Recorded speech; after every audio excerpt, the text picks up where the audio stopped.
Okay. We are the multi-thesis group from Drama Greece for the International Hellenic University for the multi-thesis program. You know, we are Nicolas Mondelli, Jesus Ortiz, Andrea Rodriguez. Silvia Moreno, and there are Stefan Stefan and We can see it, but you are gonna see them. Yeah. So, first of all, let's talk about the territory, right? Where are we at right now? The company which we are working with is Alpha Wood, which is located in Greece. The main territory we are investigating for this project is the prefecture of Drama, located in the northwestern part of the country, inside the region of the Eastern Macedonian Thrace. This is a really prolific region in forestry, which accounts for almost 11.1% of the whole forestry business inside Greece. Now, out of that, you will see the advantages for a wood treatment company such as Alpha Wood to locate in a region such as this.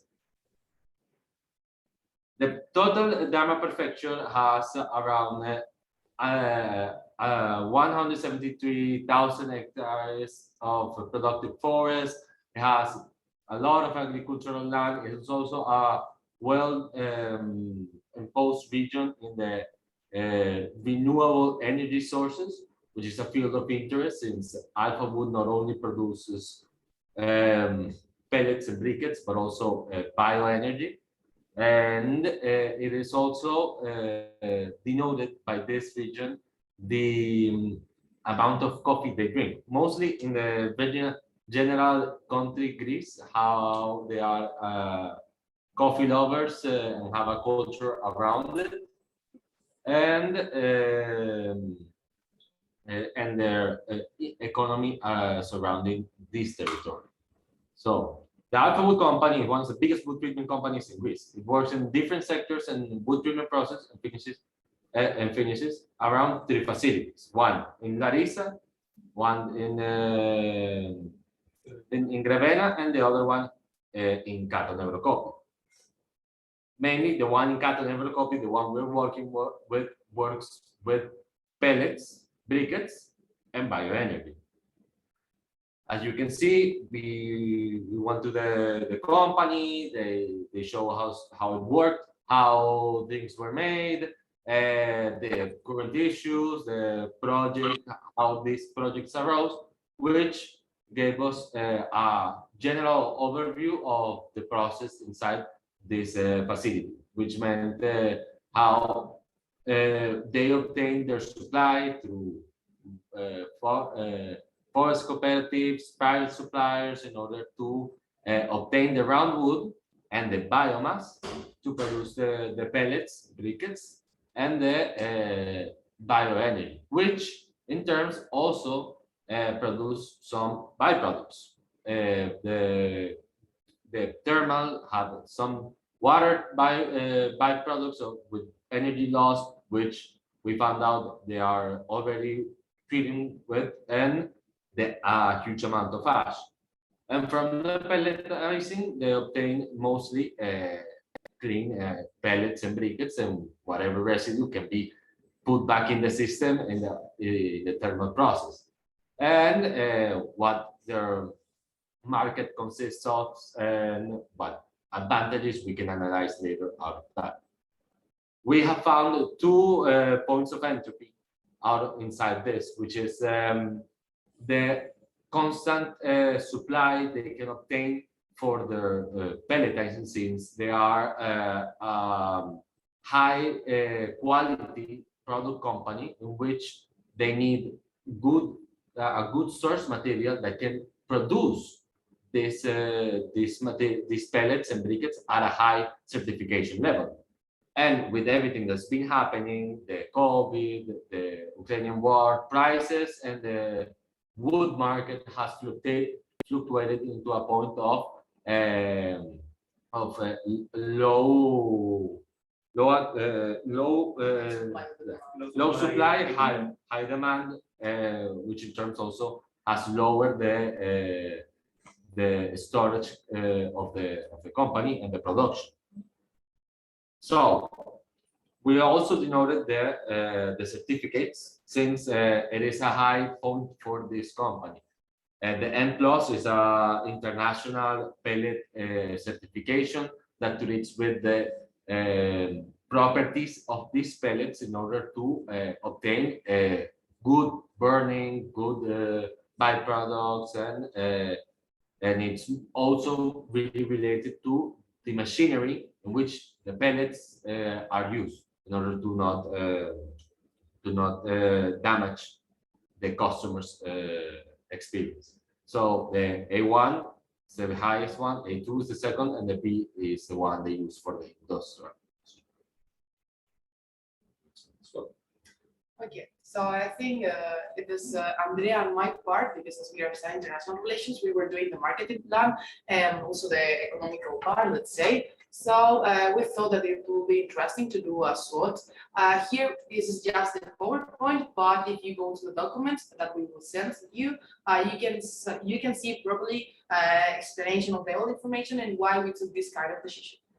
So this SWOT is divided by external and internal and positive and negative aspects about the company. So, for example, moving to the right part, for example, we have it's an strength, it's a positive thing, the geographical location, because it's in a really good place, and they also the raw materials they buy from Albania, and they sell it the vast majority of pellets to Greece, to Italy, Bulgaria also, so it's like in the middle. So that's why we thought that the geographical location is a strength for the company. Here, I would like to also to highlight, for example, the weakness could be the available solution capacity, because right now they can just do let's say, I think it's 70% of the total of productivity that they can do. So there is a 30% that they are losing, so they can improve in that part. That's why we put like a weakness. For example, now in threats, we can see that the also negative aspect is let's say, the transport system, highlighting one of these three. Because sometimes it's a bit expensive, and it's like a huge process for the company, like the logistic, speaking in logistic terms. Now moving to the positive ones, we can say and we can underline that this company has a lot of positive aspects. So we are really glad for that, and we just underline some of them. That, for example, the consumer preferences. Nowadays, with all the environmental conscience, the eco-friendly way, this company is really important that, because they try to create a ways to vegetation that harm as less as possible the environment. So that's why the consumer preferences, maybe it's a positive aspect, because they prefer to buy in companies that are good pollution, let's say. So yeah, you can pass, because I wouldn't like to explain all of them and all the decisions, because it's gonna be a terminal. But if you want to read it, you can, of course, read it after. so what were our strategies and the projects that we dealt with? So as we explained in the midterm, we decided to go with a holistic approach, a more systemic approach, and try to work interdisciplinary between the 6 of us in each of the 3 projects to obtain a more specific solution. So we worked on we transformed one of the strategies that were given to us into the coffee project, which would be explained, then the recycle project and the ash project. So this mainly approach has to be with the pellet production and the substitution of source material, which is connected to the first entropy point, and the other one is connected to the ash byproduct that the company has. So, okay, coffee project. Sorry for a bit. Break. Ana, erin WhatsApp. No.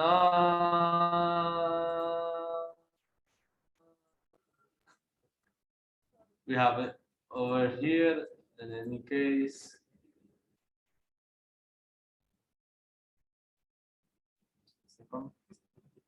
Sorry for that, but the map that they create is like huge. So that's why we can include it on the PowerPoints and we have to go to. Okay, so as we show, this is only the current situation of the company, and then we add our strategies 1, 2, 3, with connected with it, and also we show the basically which are the actors that are involved and the inputs and the environment of it. So we actually working on a managed development project. I mean, the holistic one, the whole project is based on that, on managing the waste. And yeah, basically, we also found out that the more strongest relationship with the environment, with the context, the more it's gonna be resilient the company. And yeah, the problems that they are facing now in the future, they're gonna be less, let's say. So the strategy 1 related with the coffee. There are companies. I mean, Drama has his own managed company of waste, and also we are integrated the coffee shops. So while we were living here, we noticed that there is a strongest cultural heritage. I mean, the Greeks has a deep love for the coffee. So I mean, it came out and we implemented. So we find out that the coffee grounds are mixing with the wood. They can improve the pellets, the wood pellets. We also yeah, project a sort of recollection. So the alpha wood and the waste company of Brahma has to be connected in this. And yeah, the main. Okay. Let's return to the presentation. Sorry.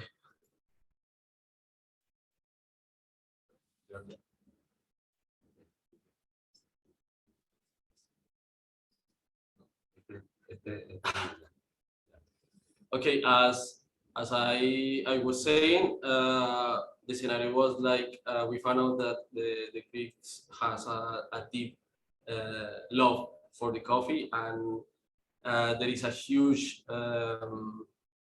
like the coffee is a huge in industry in Greece, and yeah, related with the energy, we found out also that this link would be would achieve the accreditation that they got. Also, as I said, the high calorific value of the mixing is improved. Also, it is a sustainable alternative solution, and it has a low moisture content that is important for all the recipe, let's say. So yeah, we collect the coffee from from one of the coffee shops, of the coffee chains. That coffee, we didn't have equipment to have a laboratory drawing, but we put it outside in the sun, so the moisture content can get low enough so the alpha wood can run the test of using the coffee ground as an additional material with their pellet recipe in the production of the coffee wood pellets, which you will see in the later slide with the. This is where the equipment that Alpha would use for their test and their test of the coffee grounds. It's mainly composes of one analyzer of the ash content, some scales to determine the moisture content and the moisture reduction from the palletizing process,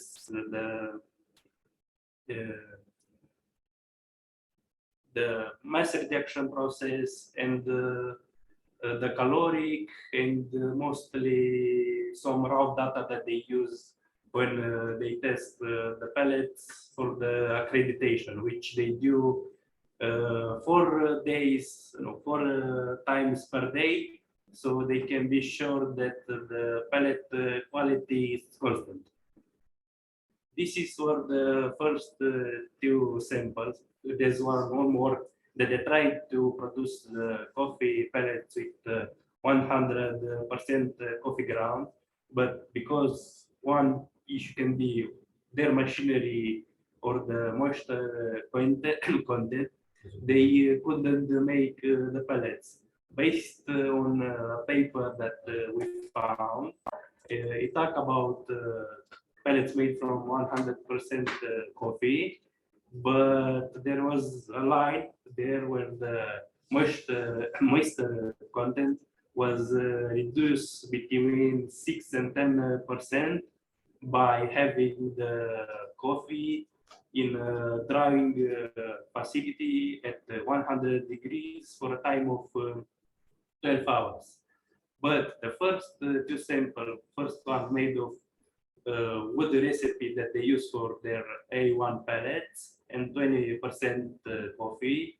From their test, the quality and the properties that they analyzed were good enough, were good quality for meeting their A2 standards. And the second sample, which used a mix of 50-50, they were good for the industrial use. This is the tables that with the results that we got from the Alpha Wood. The mostly important results were the humidity level, the ash level, the average ash, and the moisture average. From what you can see, the one of the main point in the standard is the ash level. The normal pellets, which are the 1A standard, have ash content between 1%. From the first test that you can see, the ash content is 0.1%.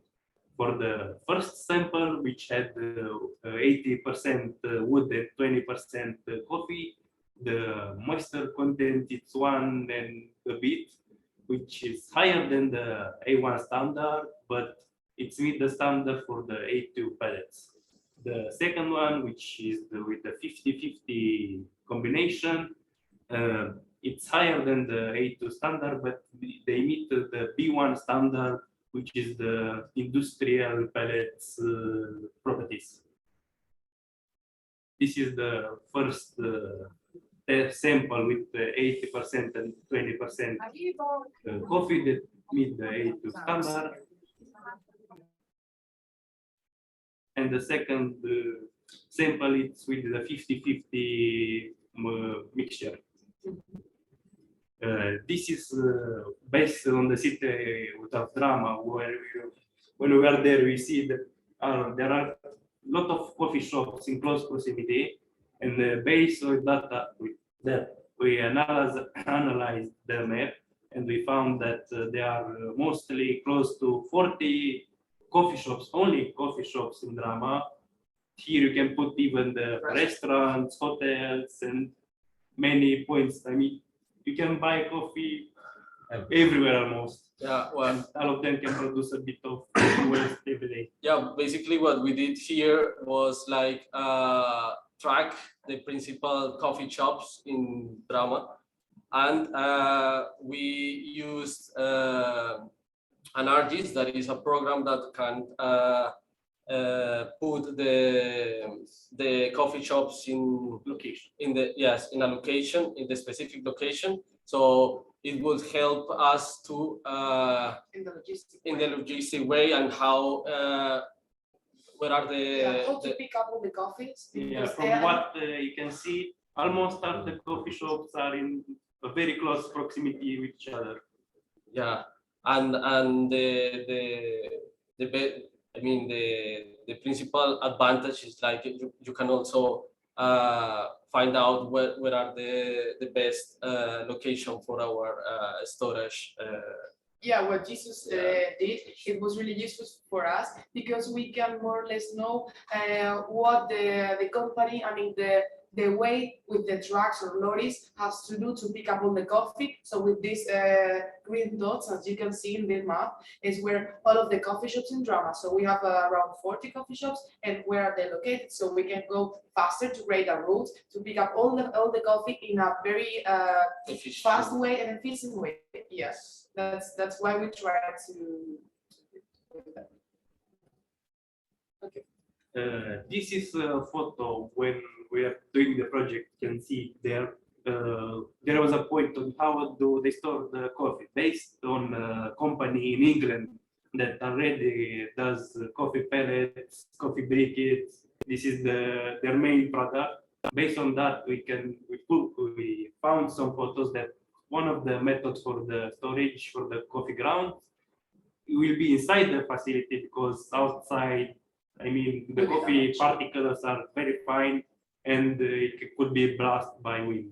But inside, it can be stored in a pile, which can be moved by heavy machinery in the process line, or can be put in some industrial bags when waiting for when they switch to the A2 pellets for the production. And yeah, one other advantage is like with this, I mean the coffee ground is a powder material. So in order to integrate it to the old system, you might skip half of the process. So in terms of cost and efficiency, it's a good option to implement. So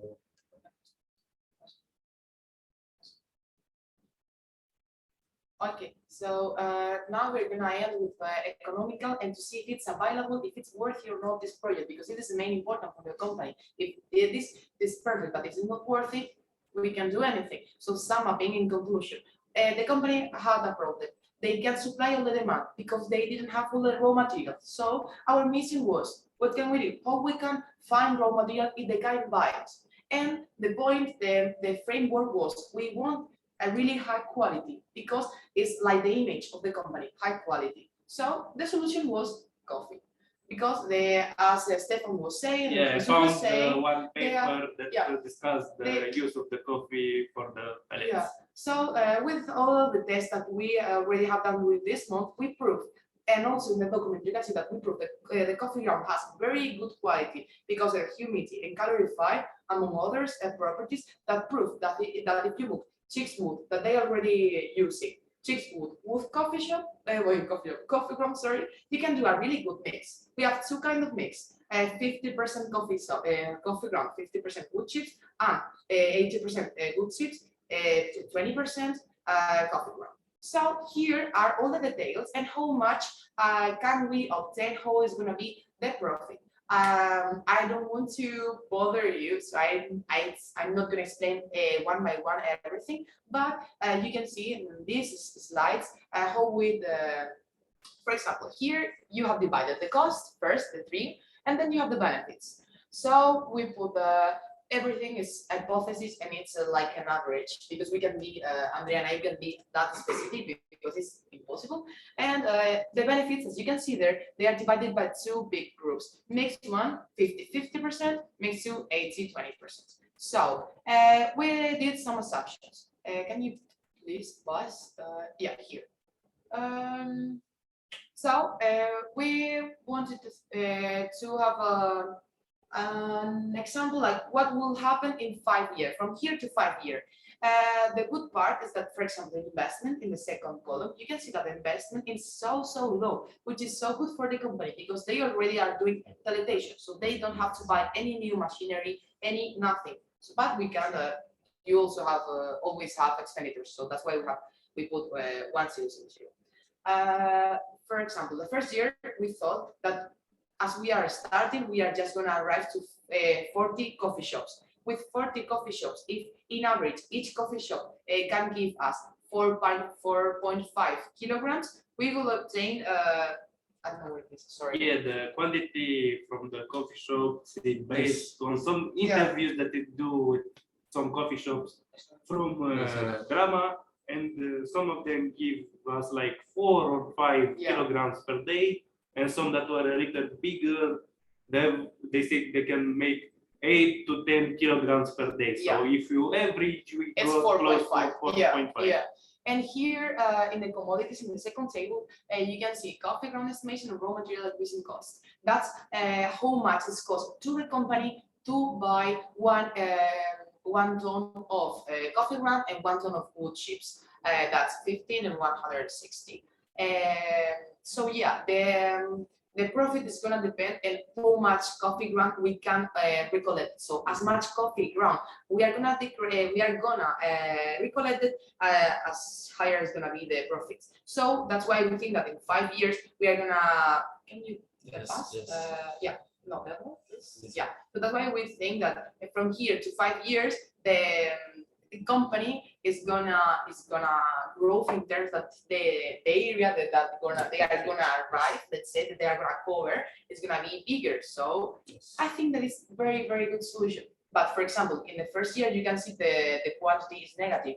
This is because if you just arrive to 40 coffee shops, it's not worthy. So we would like to, let's say, if a piece of advice to the company, saying that you should arrive at least to 50 coffee shops more or less to have a profit. But even though the first year you have negative aspect, in the next year you're gonna exponentially grow. Like the profit is gonna be very big. So in conclusion, to the first project, we really have our hopes put in that project because we really believe that it's very feasible, that they really can do it because first of all, it's so easy for them because they don't have to buy any machinery. It's just collecting the coffee grounds. They just have to pay to the coffee shop like a symbolic money because the coffee ground at the beginning, because the coffee shops, they just put it into the rubbish, so it's just a symbolic amount. We already put the estimation, and they are gonna earn a lot of money. The profit is gonna be it's gonna be huge, and the company agree with that. They already did the test, so we think that it's really feasible. So okay.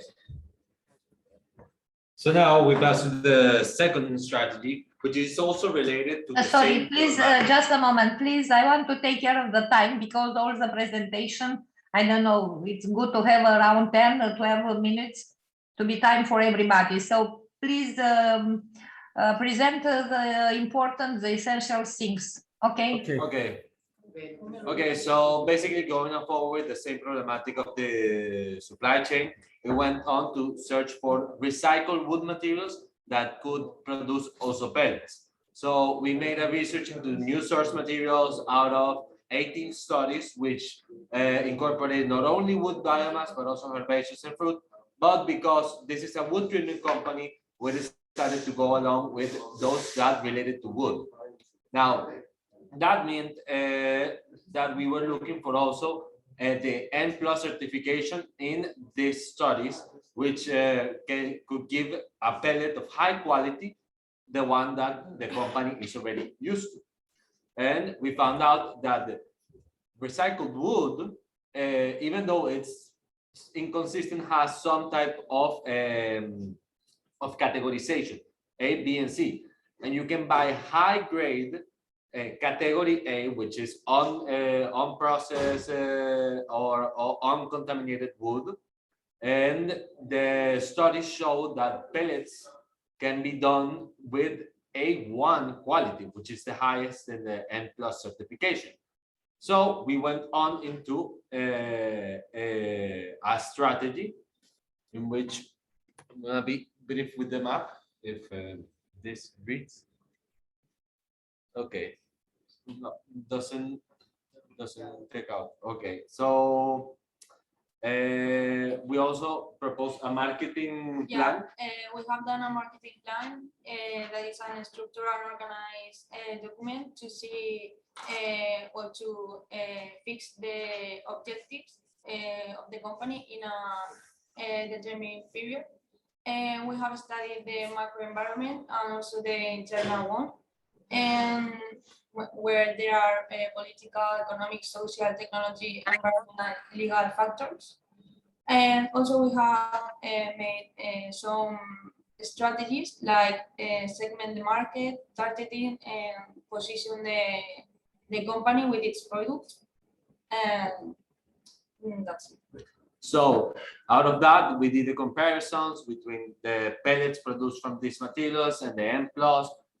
After we corroborated that it was a feasible source of material, we went ahead with understanding the process and where can it enter, since the raw material they use is round pine wood and they debark it and process it.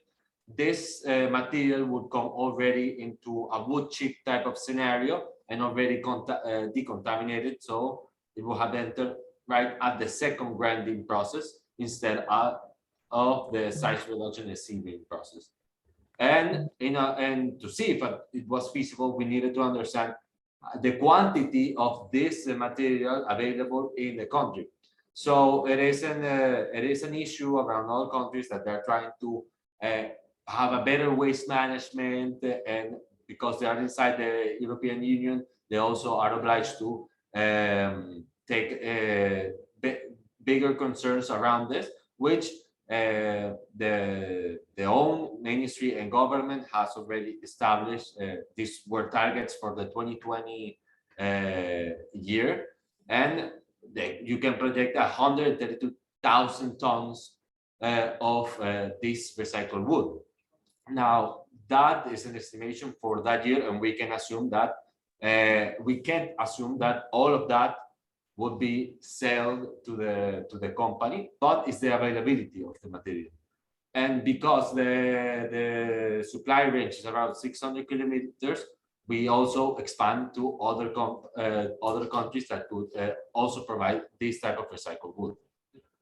We estimate around 60,000 tons a year that could produce around 30,000 pellets for the first part of the project. And integration, as I told you, comes from the second aspect. So as Silvia said, we have also made financial system for this project, also recycled material, to see the profitable of the project. And we have obtained that numbers with an investment of 7,000 euros. We have that income, so it's and we can see that numbers also, and we can see that it's worth it to produce pellets with recycled materials. Okay, now we go to the ash project. So one of the solutions that one of the projects that we have created, the ash project, is a new approach for the use of ash in different fields, the possibility for a circular economy. This project tackles the issue of the ash being stored at the plot plant, being sitting there without any purpose and without exploiting the full potential of the ash that can be used in different sectors. So this is a scheme where the biomass is received at the energy plant. So from that, there are three byproducts: the bioenergy, the hot water, and the ash, which is 100 tons a year. So the four sectors that we've found that can use the ash in various products that they make is the construction sector, the agricultural sector, the cosmetic and pharmaceutical. The construction sector is the most used in cement as a replacement, which has a lot of benefits from reducing the curing time to adding durability, reducing permeability, resisting various weather conditions in agriculture for fertilizer as pest repellent. Is natural and doesn't affect or harm the crops. Actually, it helps the soil with pH, making it fertile again. In cosmetic, the various products like soap or face masks or some different products. The pharmaceutical for various treatments is that can be used for stomach problems and various other issues. Oh, no. Sorry, wait just a second. Why this is no, pero aquí no se actualizó. O sea, this is wait, just 1 second. Sorry for the technical issue. This is no tiene sentido, espérate. O sea, si no, ya va. But here. Now we can. Okay, sorry for that.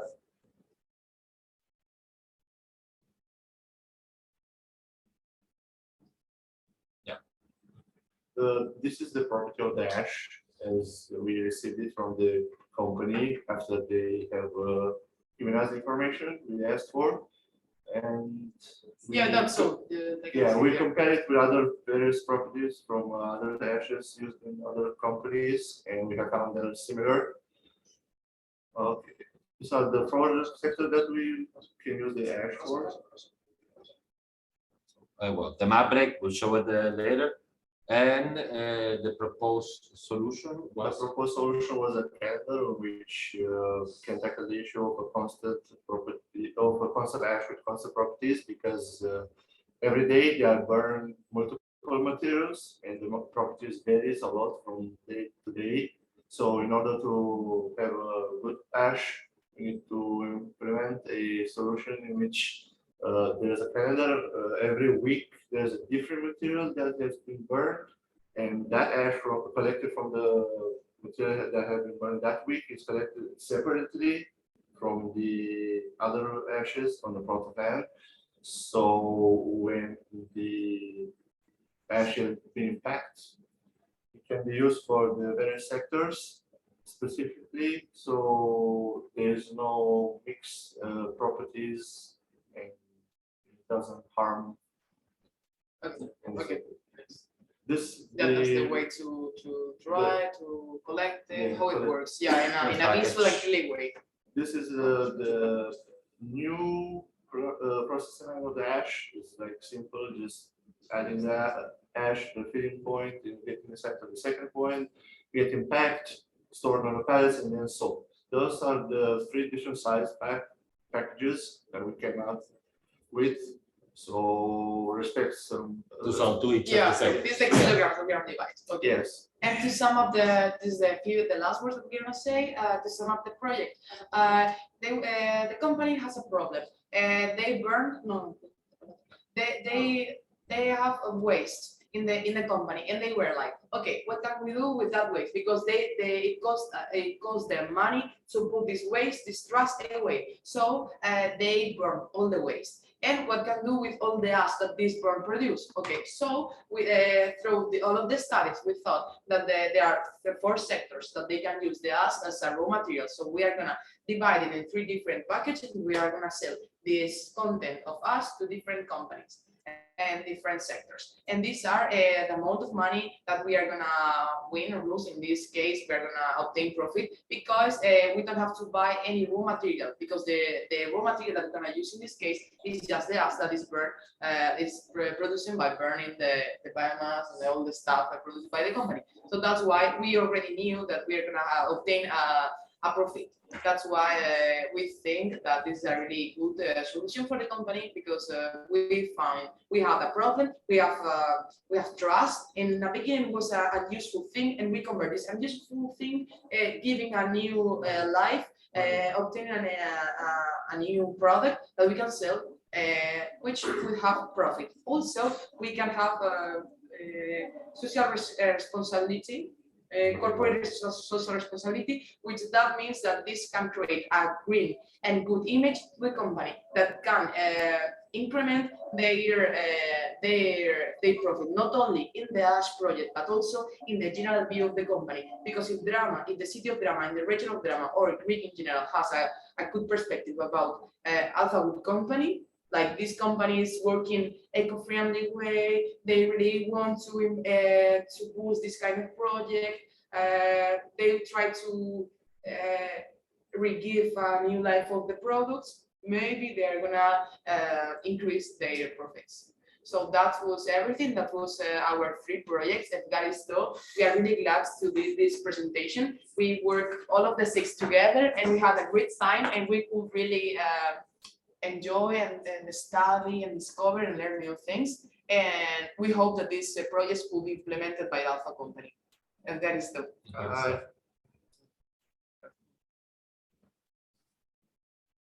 Thank you. Nice project.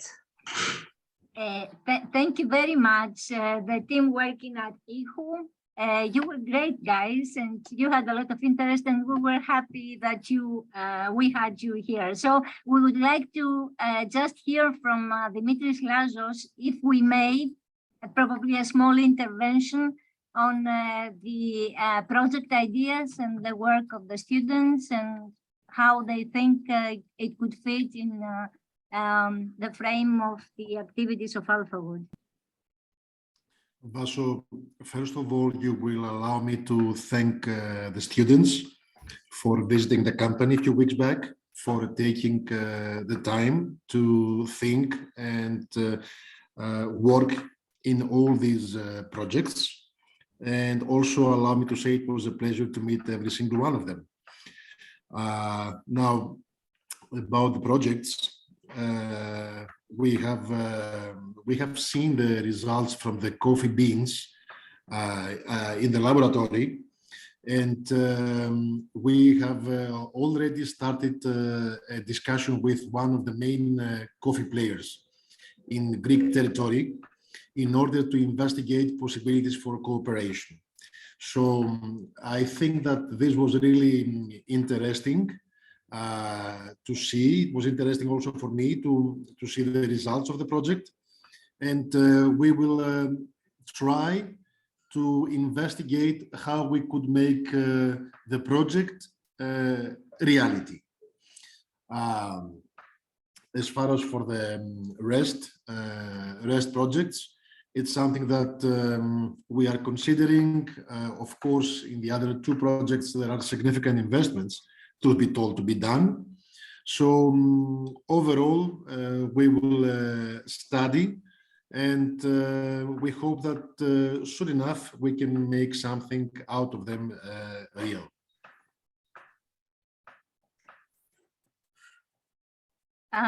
Thank you very much. Thank you, Dimitris. And I would like to take the opportunity also to thank you for actually collaborating with us, with the whole team, and for taking us around and providing all the tests from your laboratory. And it has been really a good experience. And thank you so much. Thank you too.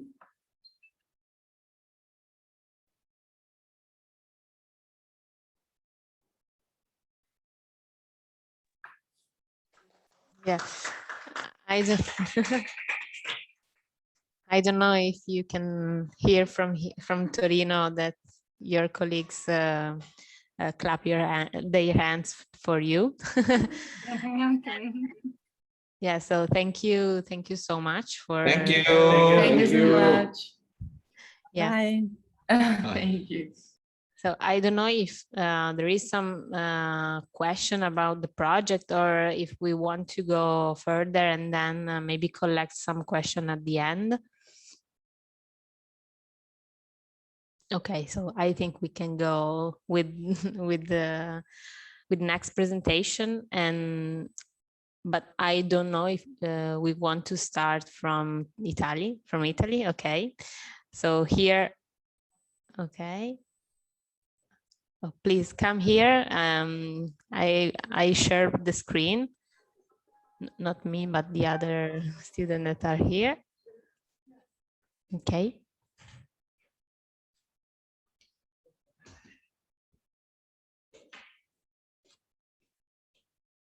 Okay, so let's start with the first group.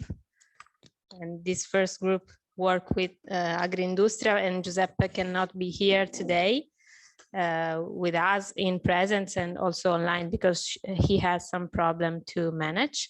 I need where are you? Here. Yes, but the students meet Giuseppe last week, and probably they will have lunch together tomorrow. Yeah. The work that the students present today was really made together with Giuseppe Tecco and Agroindustria, so he's absolutely updated on their work and the feasibility of the proposal that they have. Just a general comment to the groups in Politecnico di Torino. At the end, we had just 2 groups and 2 projects, even if they are quite complex, but because one lady from Greece that at the beginning was here in Politecnico di Torino, then should come back in Greece to have a surgery, so she cannot ended all the visiting period here in Politecnico di Torino. So we prefer that the other students that then should run a project alone decide to join another group. So we have a group of 3 students and multidisciplinary and with many competencies, and the other one with 2 students. So Sophia, if you are ready to Yeah, we are share. here. Now we are waiting for the sharing. Okay, Yes, we can see it. So you can take the microphone from here, and you have. Okay, so okay, hello, good morning to everyone. I'm gonna to make the introduction for our group and our project. We work on the lombriculture and solar panels project on Torino. And okay, this is my team. First of all is Dragos. He's studying industrial engineering on the University of Bacău. He's from Romania. Then my other teammate, Elena Olmos, from the same university that I came.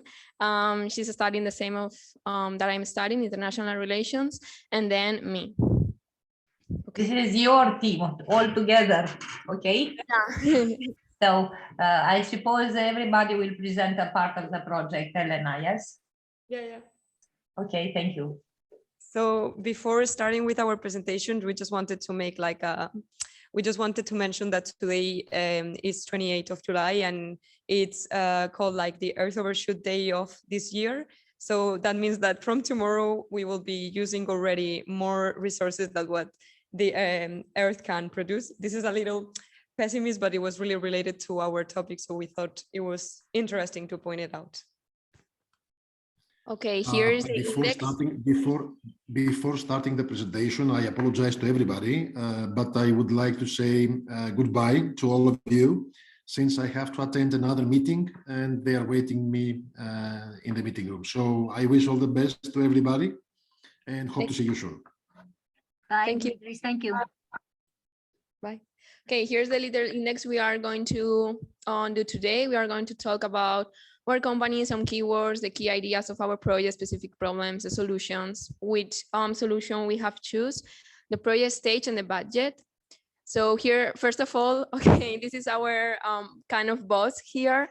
It is Giuseppe, and our company is Agroindustria. That is a company located on Cuneo, on the region of Piedmont, Italy. It's a company capable of transforming secondary plant materials into industrial products useful to humans and providing a range of services, using nature as a partner. It's a really unique company because he combines the agriculture with the industry and products and made with the byproducts useful products for the industry. Okay. Okay, here we have the two keywords that run all of our project. The first of the two of the keywords is the lumbriculture. That is well, it consists of a series of operations related to the breeding and production of earthworms or lombrices, to make a treatment of the organic and biological waste for breeding in the form of compost called worm humus. That is one of the things that we want to do with our project.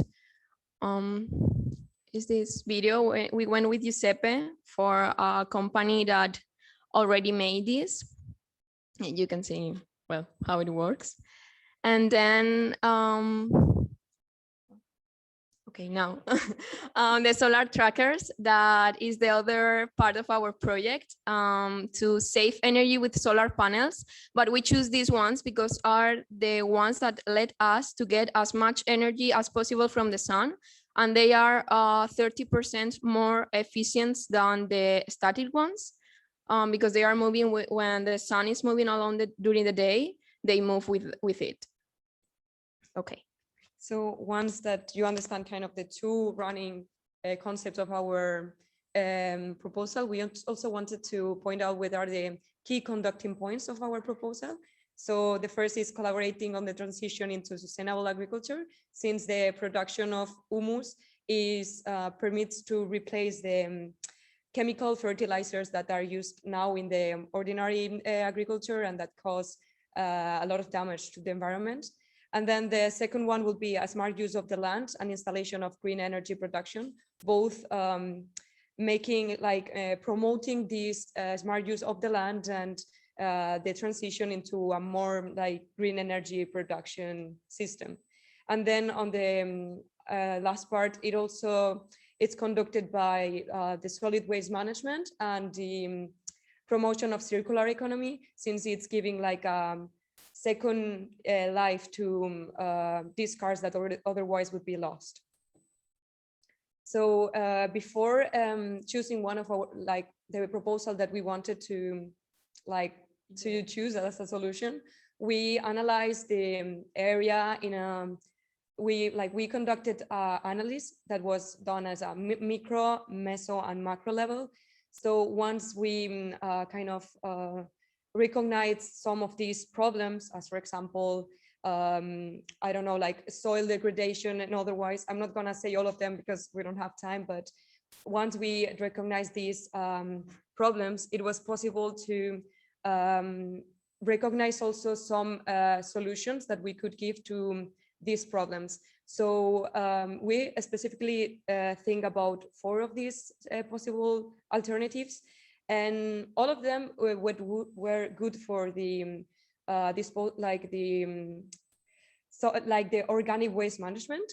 But we also wanted to see what were the pros and the cons of each of these solutions, and then we created this table to see what of the aforementioned problems they were responding to, because all of them were responding to the organic waste management, but not all of them were responding to solve the problem with the high degradation of the soil or the intensive monoculture. So we ended up thinking that our proposal, that is vermicomposting or lumbriculture, was the only one that was addressing all of these problems. So okay, so our proposal is, like, as it has already been introduced by Sofia, it's devoting part of the agri-industria terrain to create this vermicomposting that would, the production of worm humus, and on the other hand, installation of solar trackers that will also contribute to the green energy production. So we also thought that this was a really circular proposal, because in the end we were recollecting the crops from the fields that were collected by the food industry, and then the discards made by this food industry were collected by agri-industria to make this vermicomposting, and this humus was actually going to be incorporated to these crop fields in the end. So it was like really closing the loop, like really doing a circular system. And this was also like more relevant when the solar panels were installed, because it contributed to the circularity of our proposal. So for the wood beds, we we analyzed and we decided that a good proposal for like a balanced material was that it was composed by food waste. For the selection of these food waste, we recognized the existence of 4 companies that we could collaborate with, that Giuseppe, our boss, already had some connections with them. So with like we analyzed these enterprises and see what were the discards that they were having in the moment, and then also recognize what were the properties of these discards, because actually what is really interesting on humus production is that it depends on what you use for nourishing, like for feeding the worms. You will have an humus with better or lower qualities. So it was by doing a good balance like feed that the humus was going to have better quality.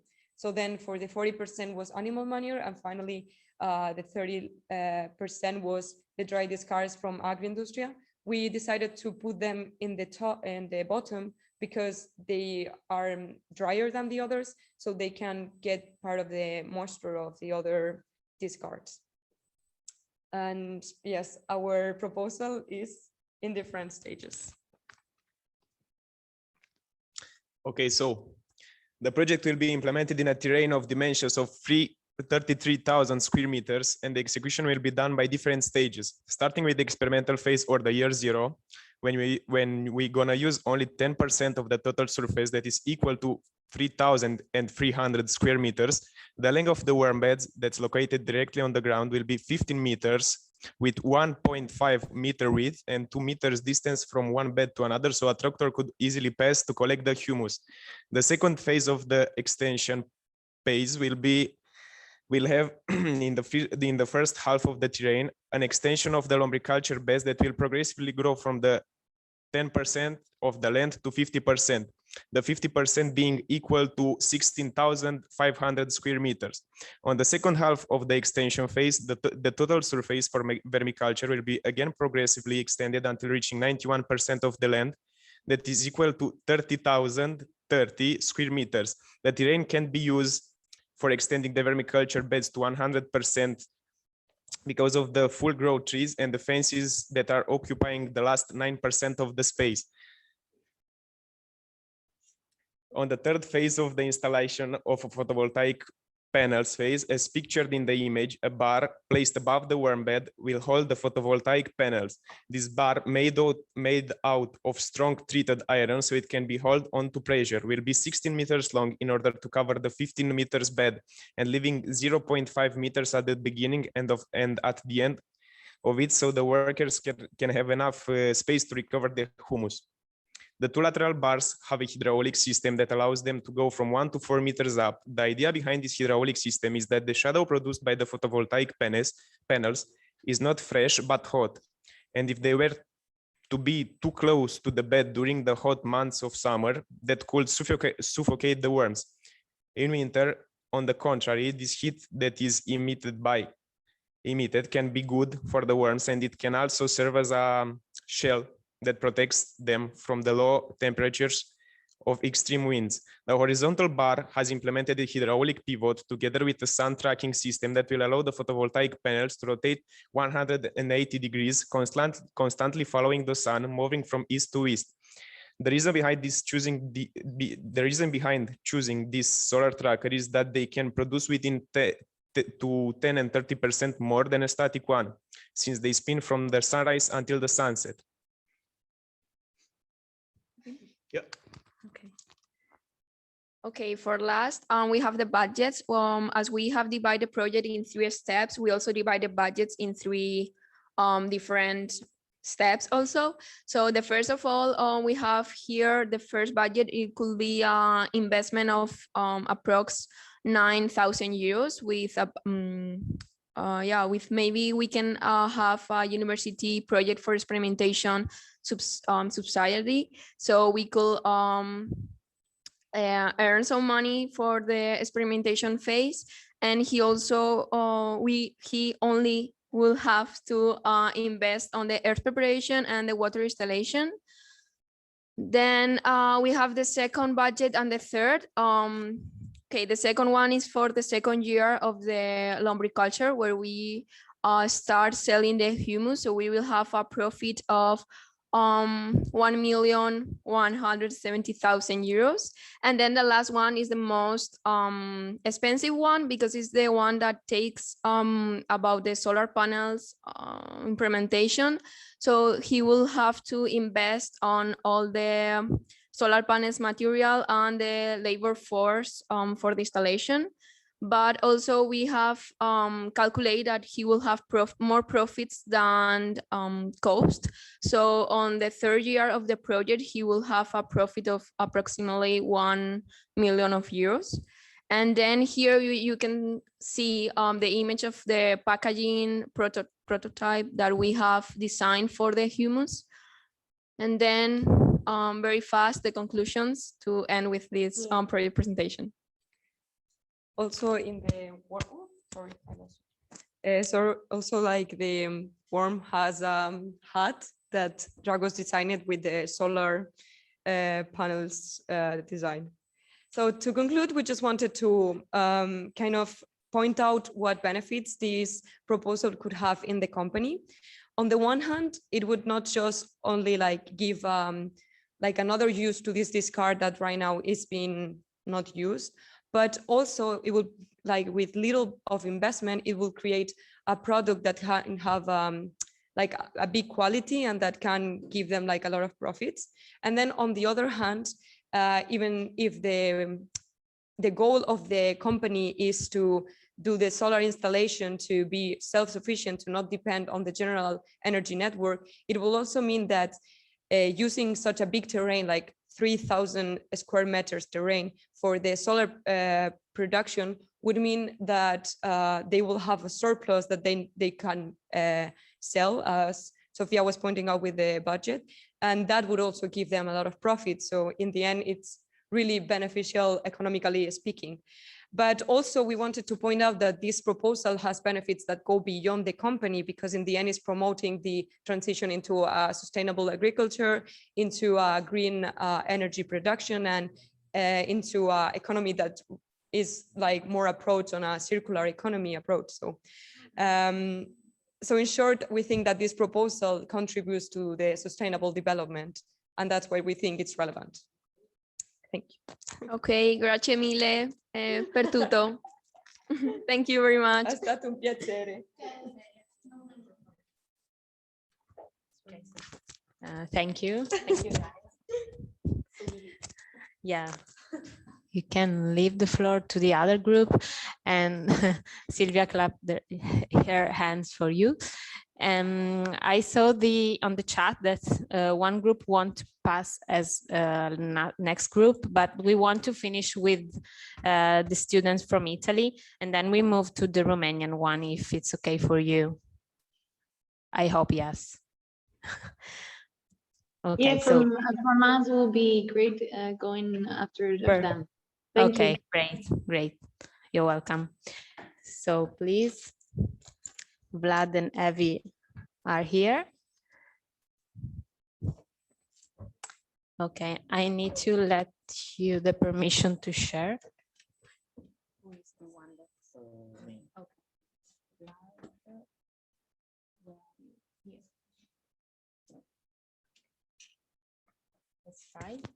Let's try. Great. If you want to share the sound. Okay, great.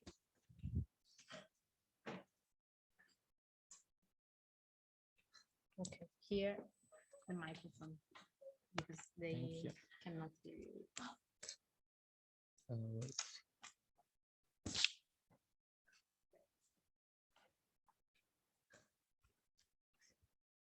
Hello, my name is Luca Vlad Constantin, and here with my teammate Yves, today we'll present our project about wood chopping machine. There we can see some information about us, our team, me from Vasile Alexandri, University of Bacău, and you. Sorry, I'm stressed. And me from Greece, from Hellenic University of Greece in Department of Agriculture, Biotechnology and Technology. Okay, and now let's start. I'm going to say something about Agriindustria. This Agriindustria is a company with a agriculture background, active since 1985. Thanks to the owner, Giuseppe Tecco. The company name consists of two different words: agri from agriculture, the place from where they took the raw materials, and industria from industry, the place where the final product is made.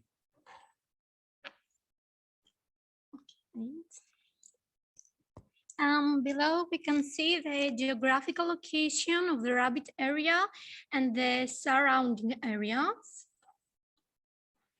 Also, we will start by determining whether this idea is ideal for Agriindustria by analyzing all the data. In 2010, Cuneo's natural forest covered 152 hectares, or more than 33% of its total area. It lost 181 acres of natural forest in 2021. The percentage of land occupied by woods is similar to 36.6% of all land, since natural forests make up 24.4% and plantations make up the remaining 11.8%.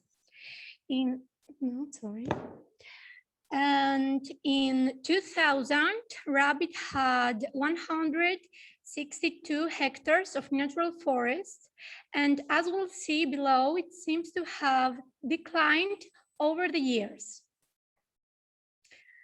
Also in Cuneo, wood fiber and timber plantations constitute 16% of the total land area and cover 111 hectares. There we see that Cuneo lost 6.25 hectares of tree covered between 2001 and 2021, which is equivalent to a 2.5% decline from 2000. The diagram below demonstrates this modification. The second graph demonstrates that between 2013 and 2021, natural forest in Cuneo accounted for 61% of the city overall decrease of tree cover. The total amount of carbon dioxide lost within natural forest was 6050 kt. Below, we see in the initial left table from 2001 to 2021, Cuneo lost 6.25 hectares of relative tree cover equivalent to a 100% degrees since 2000 and 39% of the global total. And then in the right table, we observe Cuneo increased its tree over 1.18 hectares of 29% on Piedmont total tree cover gain. After concluding analysis and gathering data, I believe it is wise to launch this new production because Cuneo is a mountainous region with over 36% of its land covered in forest. We can purchase at a discount and convert into powder for eco-friendly sale. Okay, now let's see what Agriindustria wants. Thank you. What Agriindustria wants.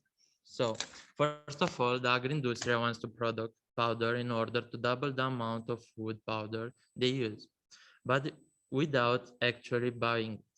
From 10, 15 tons to 13 tons, they produce the powder themselves from wastes. So they can produce and implement new product based on wood powder to produce and sell, like wood pellet, bioplastic, wood plastic composite, hand washing paste, and fire lighter. Now let's see the process that the wood goes through to produce powder. There we have some steps that the process must do. The first one is the first phase one, the introducing the wood in machine. The phase two is the wood chopping. Phase three, the powder filtration, and the last one, the phase four, is product packaging. Let's see those steps in details. The phase one, we have represent how the wood paste in the machine and how it's carried on the conveyor belt to the first wheel, which is pressing the wood very well, and it can follow the phase to the next one. Phase two, the wood chopping. The second phase shows us how the cutting process works in order to produce the wood powder. The phase three, the powder filtration. In the third phase, the powder is filtered by the mobile filter, which has the role to create and obtain the finest and the perfect powder for us. And the fourth phase, the last one, we achieve the finished product, we package it, and we deliver to export it.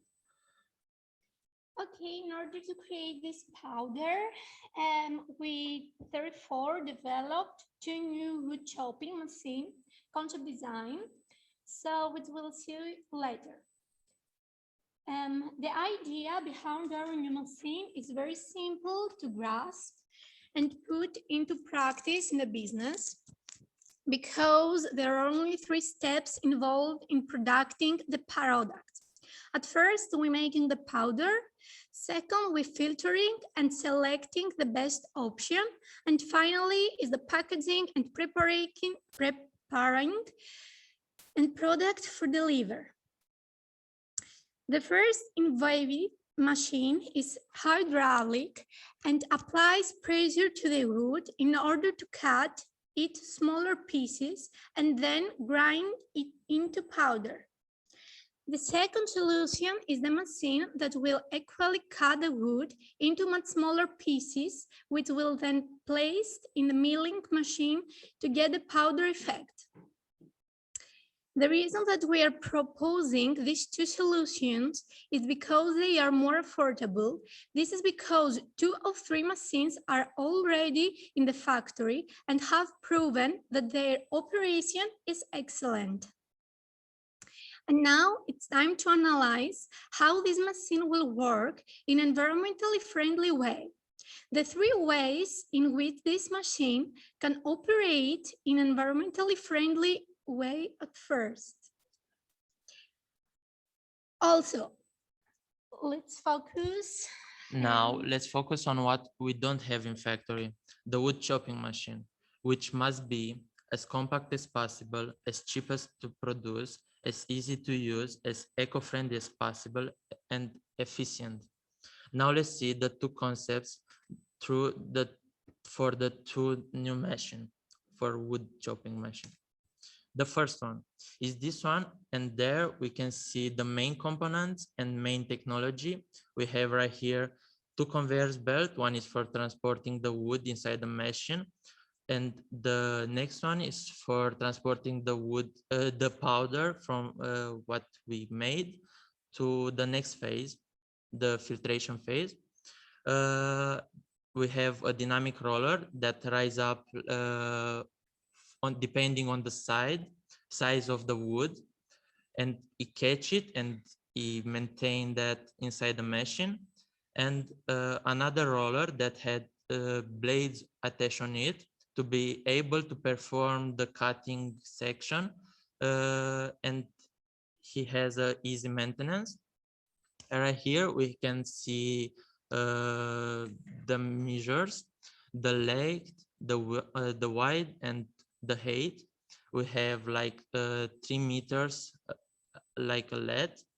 The wide is 580 meters, and the weight is 0.975 meters. The second one is this one.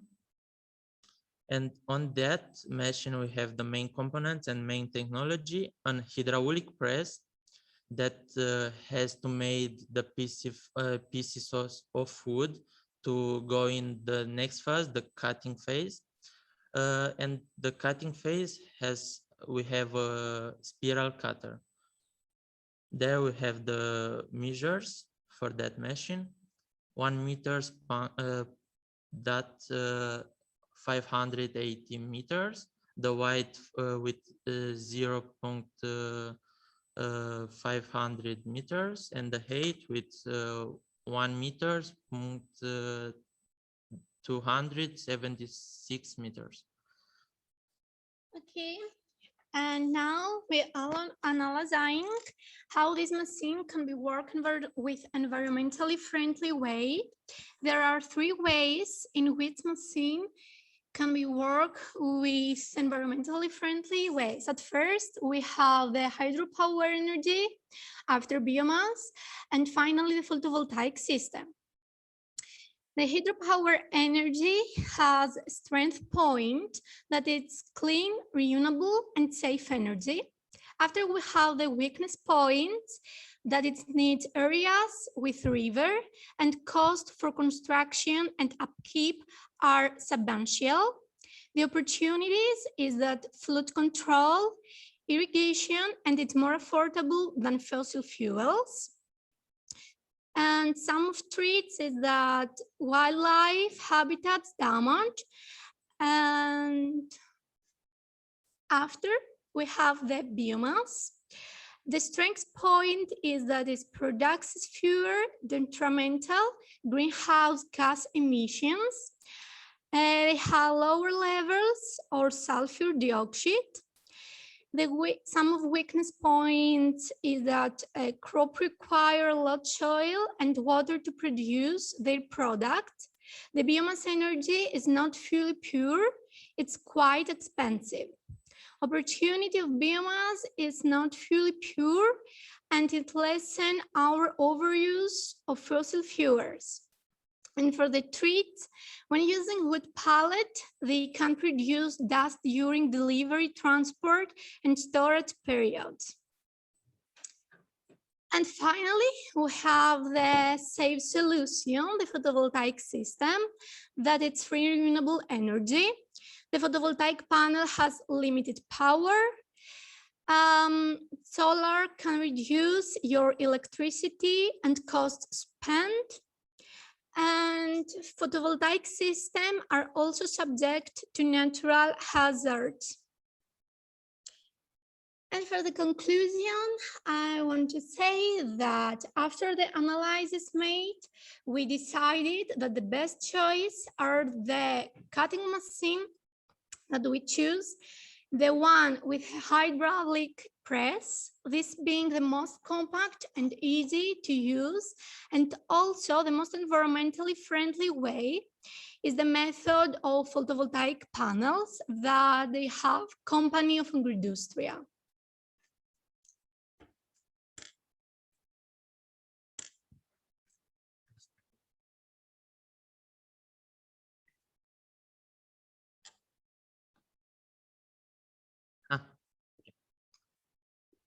It is not working, wait. Grazie per l'attenzione. And sorry for the, I was, yeah. And grazie anche Multitracer, Agroindustria e Politecnica di Torino. Grazie Thank you mille. for your attention. Grazie. Thank you for your. Okay, thank you for the presentation, Vlad. You have some emotion during the presentation, I observed. Yeah. Okay, it was a nice work. I saw some difference between projects. Part of them are come with a technical solution, other are, I don't know, more evaluation of the next or future possibilities. Thank you for your work. I hope you felt well in Torino and I don't know, make some friends there. Thank Thank you so much. Thank you. Bye. Okay, so let's move to the next presentation.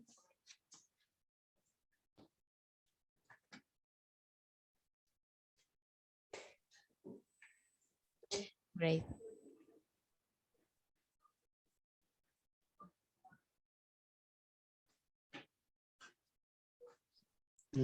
Now you are able to share the screen. Yeah, which are the people that need to share the screen? Which is the name? Is Futula or is Diana Blue? Yes. Okay, so I need to assign you as a co-host. Okay. And I think that right now you can share the screen. Okay, great.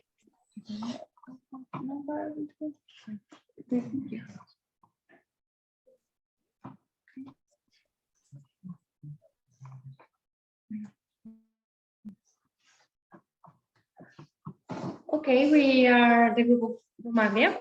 We are Fotula, Daniele, Borja, and Dimitris, and Natalia. And we're going to present you today the cases that we have studied during these 45 days. So, starting with our company. Our company is Romagria. It's an agricultural company that has been 20 years in the market. It was founded in 1992. It's located in Bacau County, in two cities, in Bacau and Daminesti. In Bacau, they have the administrative area and a hotel, and in Daminesti, they have the lands and all the agricultural production. The facilities, they have a land with approximately 2,400 hectares. They have different types of crops that are divided in cereals, such as rapeseed, wheat, barley. Also have corn, sunflowers, and apples. They have also a small lake with fish, and they want to exploit it for natural springs. And also they have all the agricultural equipment for producing these crops. Here are some of the facilities that they have. And starting with the recovery of agricultural waste by an industrial production of pellets in rural Romania. So the project aims to build a business plan for the agricultural biomass company Romagria, which wants to recycle all the agro waste that they have into pellets from the agricultural activities that they do. We have considered the cost, the energy requirements, and the efficiency of the process, and also all this is based on the circular economy principles. Here you can see what exactly is the biomass. Actually, the organic material that comes from the plants and the animal, and actually it has a very big advantage because this biomass can take a lot of forms that we can use, so we can use it. Here we have some advantages. The biomass contributes already 14% of global primary energy consumption. Also, we can utilize the use of waste. We can burn it with the plants, and this is like a zero carbon for the atmosphere, and also it's like renewable energy source. We have two different categories: the primary biomass, which is the agriculture and the forestry, and the secondary, which is the waste of the previous one. Here we have the types of the pellets.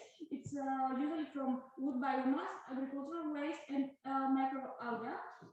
We can use it as fuel, thermal and gasification power, electricity generation, for sheep source for homes and farms, and also for animal feeding.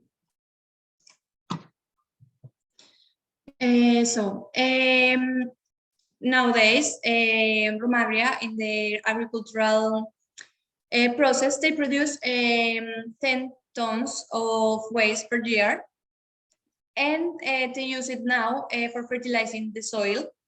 But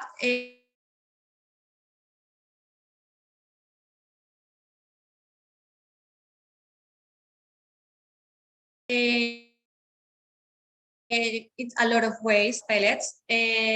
We read some articles and we understand that they can leave 2/3 of the weight in the field for fertilizing, and they can take 1/3 of the production with a total amount of 3,000 tons. So they, the principal wastes they have, it's of rapeseed, that is 1,000 tons. Then we have the cereal, 4,000 tons, and the maize, 5,000 tons. Here we have the SWOT analysis that we have made for the project. So in the strengths, it's generating energy from renewable sources, reduction of greenhouse emissions, reduce the agricultural waste that the most of the times in other companies it's burned. Sustainable environmental management. Also, they have already the knowledge in the field of agriculture, so they know how the market works, and the zero emissions. In the weaknesses, we have that the products, there are a lot of products that are already in the market. Also, our company doesn't have a digital presence for selling, so it's going to be difficult for finding new clients. And also the prices of the machinery. In the threats, we have the quality of the machineries, the competitive price, and the climate change that will affect the production of the pellets. In the opportunities, we have generate a green industry, new markets and new stakeholders, new earnings and better prices. So this is the supply chain of the pellets. They start in the agricultural supply chain when they do the harvesting and they obtain the raw material. The second process is the screening, where the material is filtered through a vibrating screen to remove all the impurities such as stones, metals, or different things that can have. The second one is the milling, that it's the material have to be reduced and have the same size for building the pellets. Then is the drying. The drying it's necessary only if the raw material has a moisture content more of 25%. If not, it's not necessary the drying process. Then we pass to the pelletization, that it's compress the raw material under high pressure, so be extrude with sides between 5 millimeters and 8 millimeters. And the pellets came with temperatures between 70 and 90 degrees. So the cooling process is necessary to keep the shape and don't be destroyed because of this. They have to be screened again to remove the rest of the impurities that can be present. And finally, we have the packaging. We have made a research about how the pellets are being sold, and we found that it's normally it's packaged of 15 kilos. And that's it. And finally, the storing for be ready to the selling.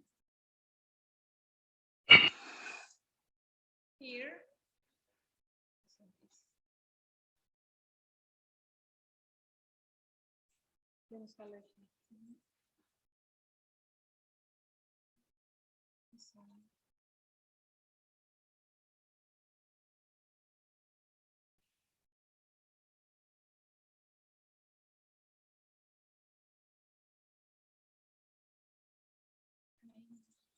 Yes, of course.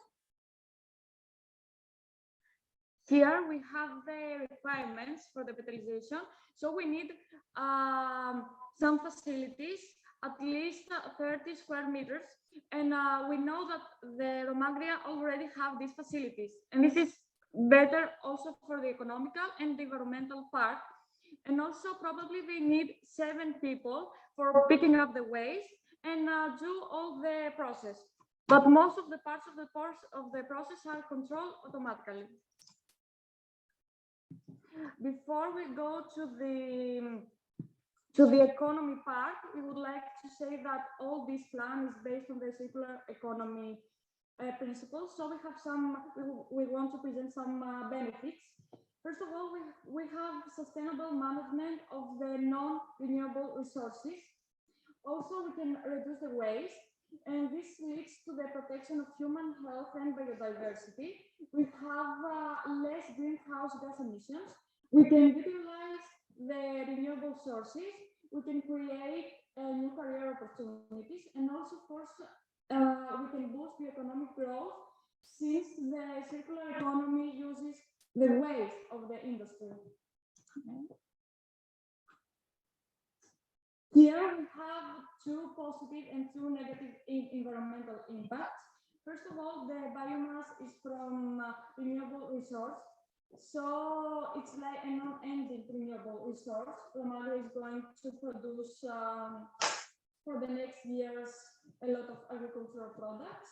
We have 0 carbon emissions. That means that the gas emissions which are going to the atmosphere throughout the biofuels life cycle is almost 0.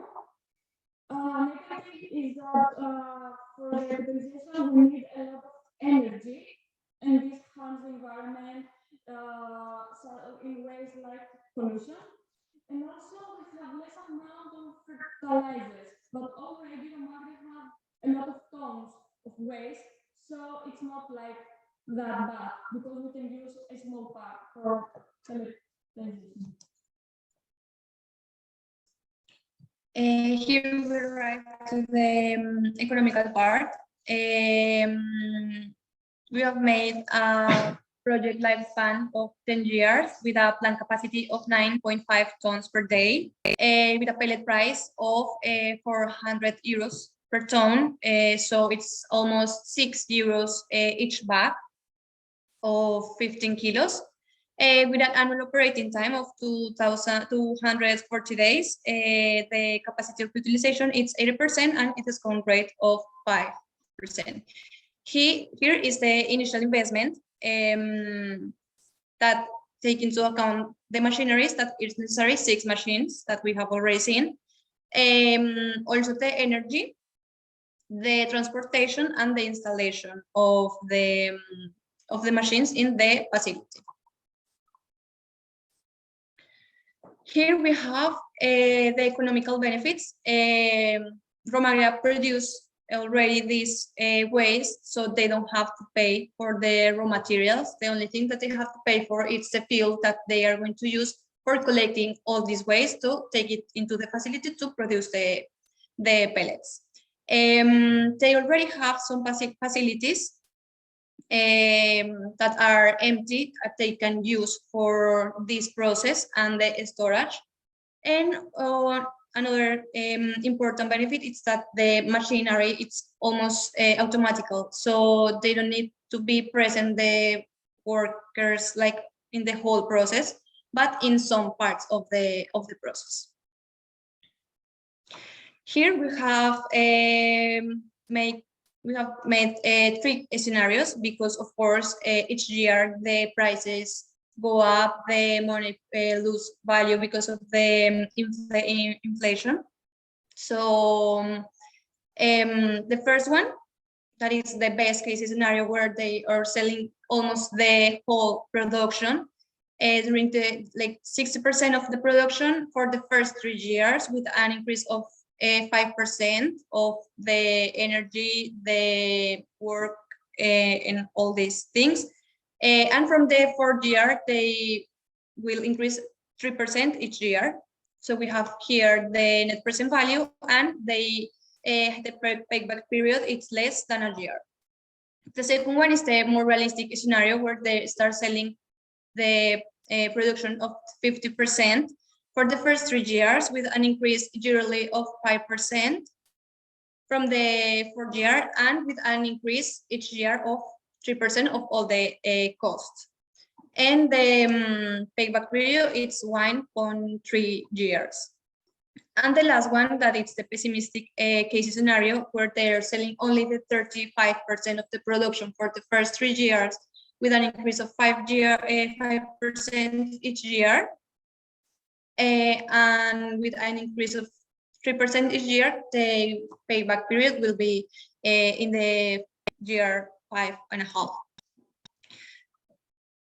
So we arrive to the conclusions. The pellets production of agricultural waste contributes to the sustainable management of the waste because it's giving this a second use, make a cycle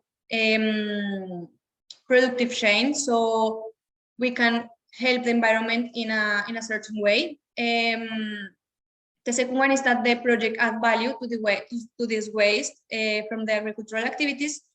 And the economical plan, it's viable, and in all the scenarios that we have analyzed, they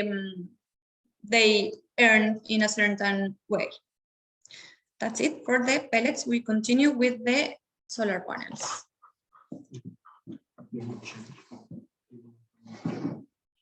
Okay, we can do it like this. Okay, great. So let me do just this because I'm a little bit taller. Okay, so about the solar panels.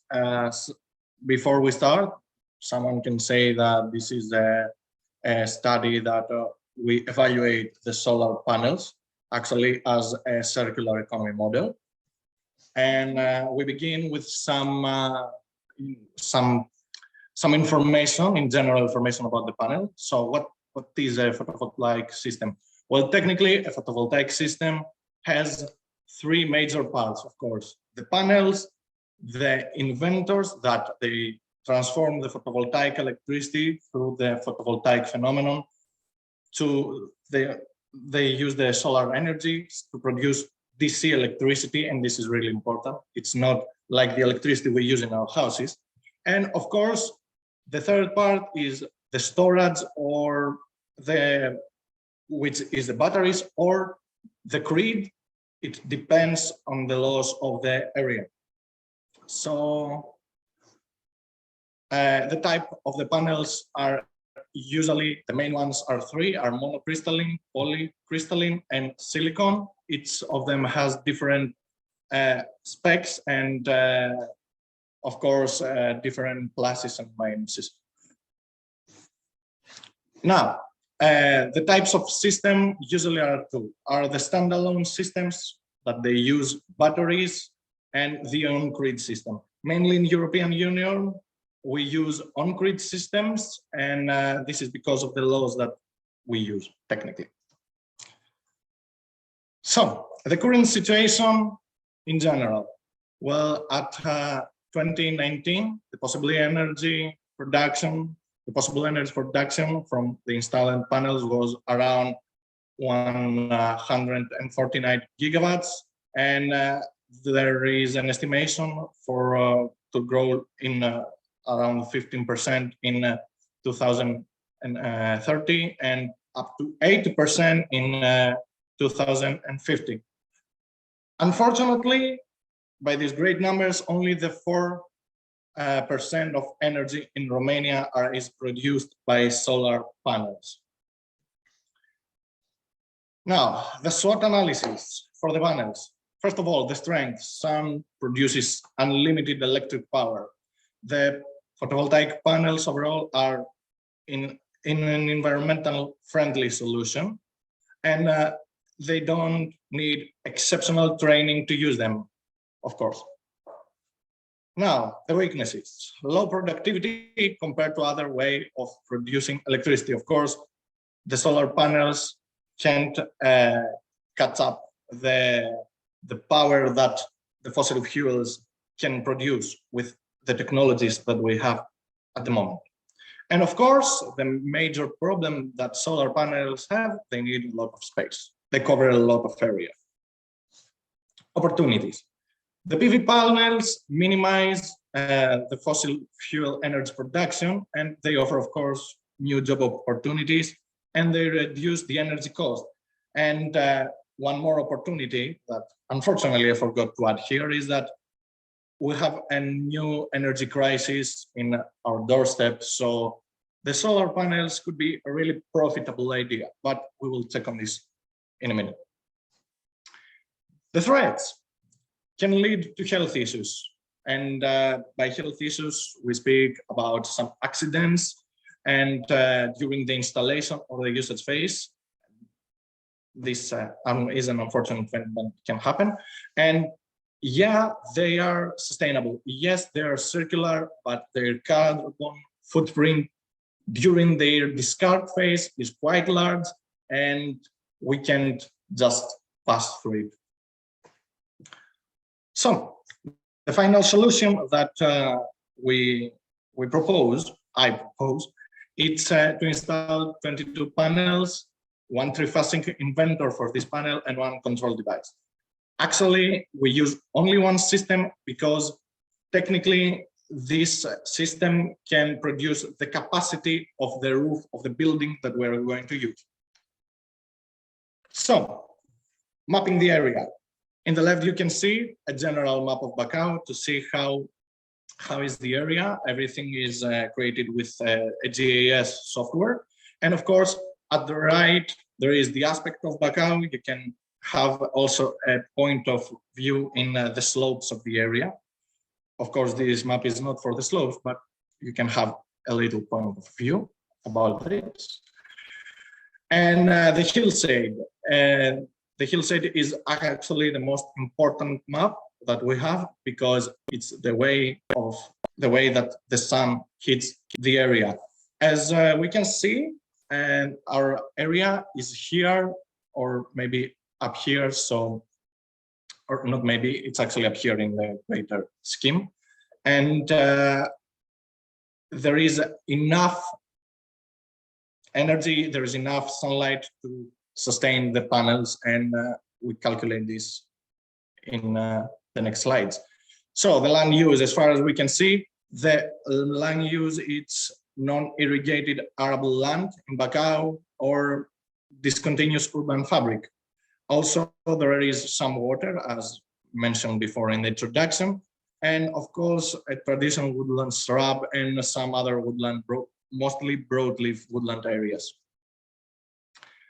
This is the building.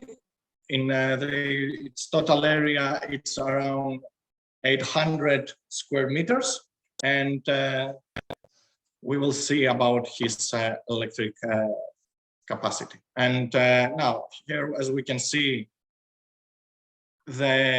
our location is here in Bacau.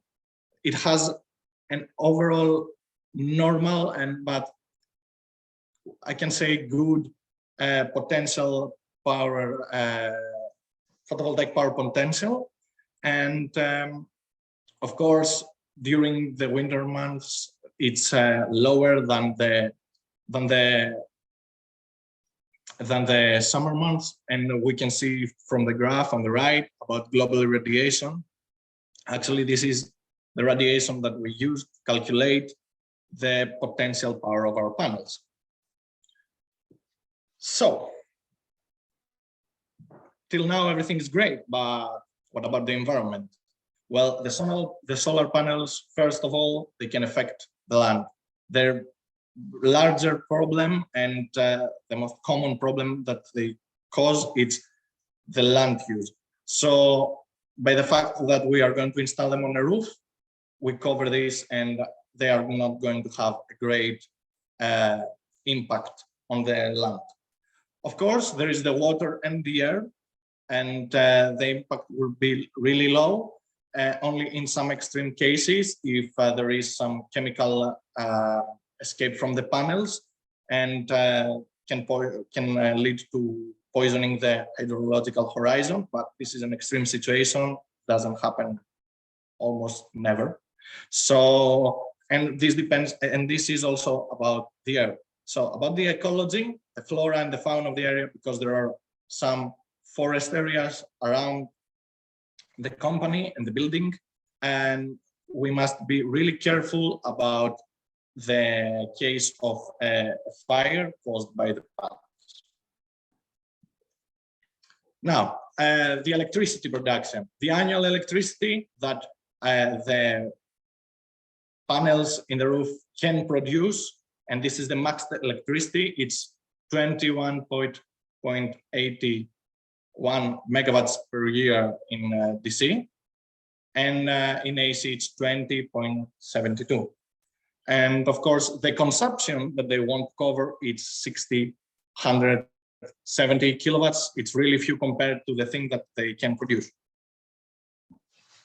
So here you can see the crucial months, the months that they want to be sure that they are sustainable. Of course, they are, as far as you can see in the results. And the benefits, of course, are environmental, and because they will minimize the carbon dioxide emissions, and social, of course, the social face of the company will be, of course, buffed from this installation, from this investment, and of course, economicals, sorry. Now, on the economical part, we have our static, we can call it scenario. It's for 5 years, of course, the project, and the investment cost is around 8,000 euros. The cash flows will be around 400.5 every year. The discount rate at 500%, and the MPV around 14,000 euros. The IRR, as you can see, it's way larger than the discount rate, so we can judge by this that the investment is sustainable and the payback period is almost 2 years. But the question remains, there is an economical crisis in our doorstep, and will the prices remain the same? The cash flows will be the same? And the answer is actually no. So we had to forecast the prices. So the data for prices were obtained from Eurostat, and we used 2 methods: the Holtz trend method for time series, of course, and the TBATS, and of course to see which one is the best method. We did an ANOVA and a t-test. Both of them, they had a p-value equal to 0.90. So it's way larger than the 0.05. So we can reject actually any of these two methods. So we keep them the same. Of course, the data set and the time series, they don't concern the fact that we have a wall. So the results that we used, we actually multiplied them by the 0. We used the double of the results because we believe that at least the prices are going to be the double, of course, caused by the war and the energy crisis. Here, as you can see, are how the models, the graphs for the models. At the left are the real data, and of course, at the right, the blue line is the model. So the new cash flows are this one. As we can see, as far as we go for the next 5 years, the prices are going to raise up according to our models. So the cash flows will be larger. So for the whole methods, as you can see, the investment cost and the discount rate will remain the same. But of course, the MPV and the IRR are way larger. That means that the investment is sustainable, of course, and proves it in a more scientific and mathematical way. The payback period is almost 1 year. And actually in the TBATS method, the difference is not that big. Of course, the IRR is smaller and the MPV, but still in this, also in this scenario, everything will be sustainable economic wise. So in conclusion, This is a sustainable and profitable investment, of course. It's environmental friendly, well, almost. As we mentioned before, can have some impacts on the environment in extreme situations. And of course, someone has to study and find out what is going to be during what we are going to do during the discard phase and of the panels, because their carbon footprint is way larger. And of course, this investment is one of the best economical opportunities at the time compared to the situation that we all live. So, and of course, it is in the spirit of circular economy. Well, perhaps because I'm not sure if we can use it in a circular way, the discard of the panels. Thank you very much for your time.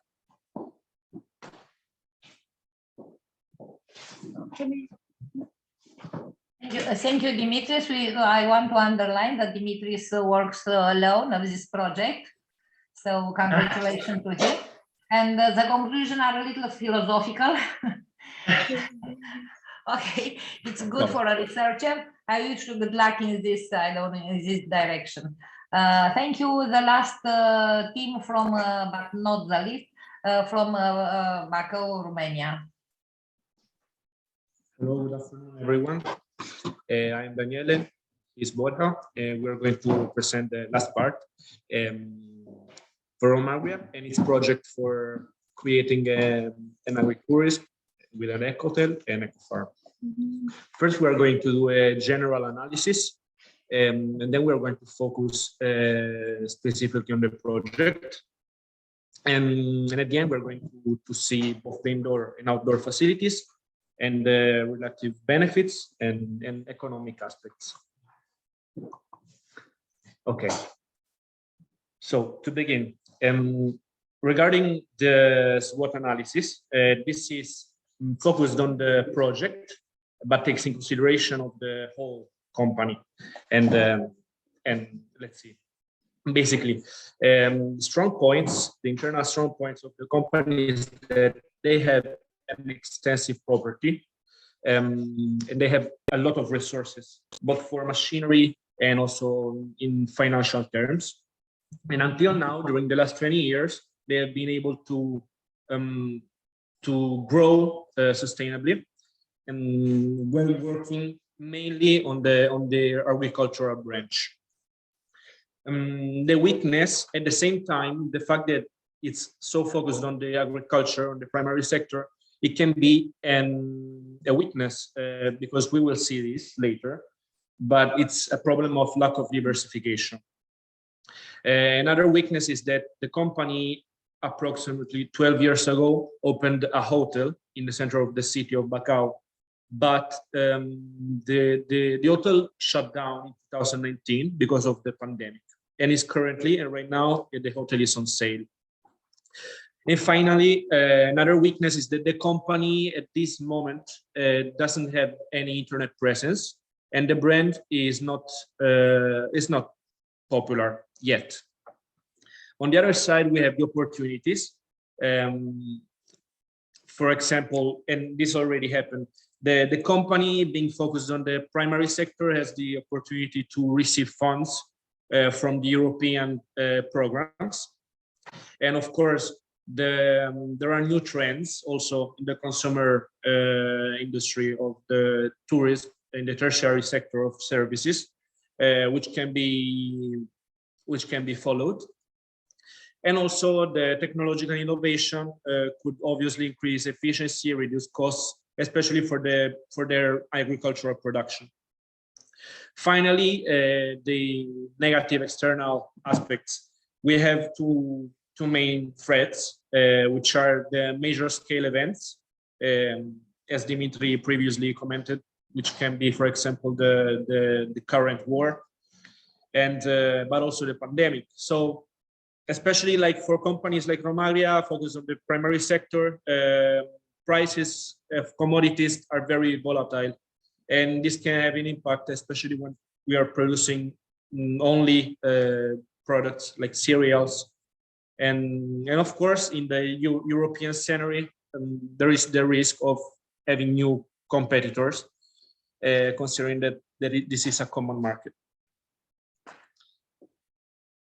Then focusing on the tourism in Romania, some numbers. In the last 5 years until from 2014 to 2019, before the pandemic, the sector grew. The sector grew until reaching almost just the tourism. It was in 2019 almost 2% of the gross national product, for an amount of more than $4 billion.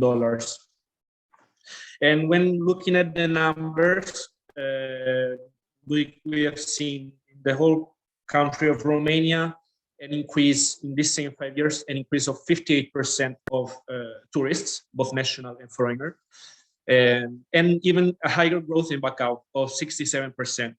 Obviously, we have to consider that the Bacau is not a very popular region, not yet. And of course, the proportion of tourists is much different. In Romania, the overall number is 13 million, and in Bacau was approximately of 170,000. Still, the countryside of Bacau has a lot of key features for a new trending kind of tourism, ecotourism. Okay. Again, Romania business core is agriculture. They opened a hotel, which shut down in 2019 and is now for sale. The good thing regarding ecotourism is that this region has an active community of people involved in these activities in the natural places. They have both internet presence in Facebook, in YouTube, and this is an opportunity that Romagria could take advantage of to restructure its business model and shift it a little bit more successfully from the first to the third economic sector.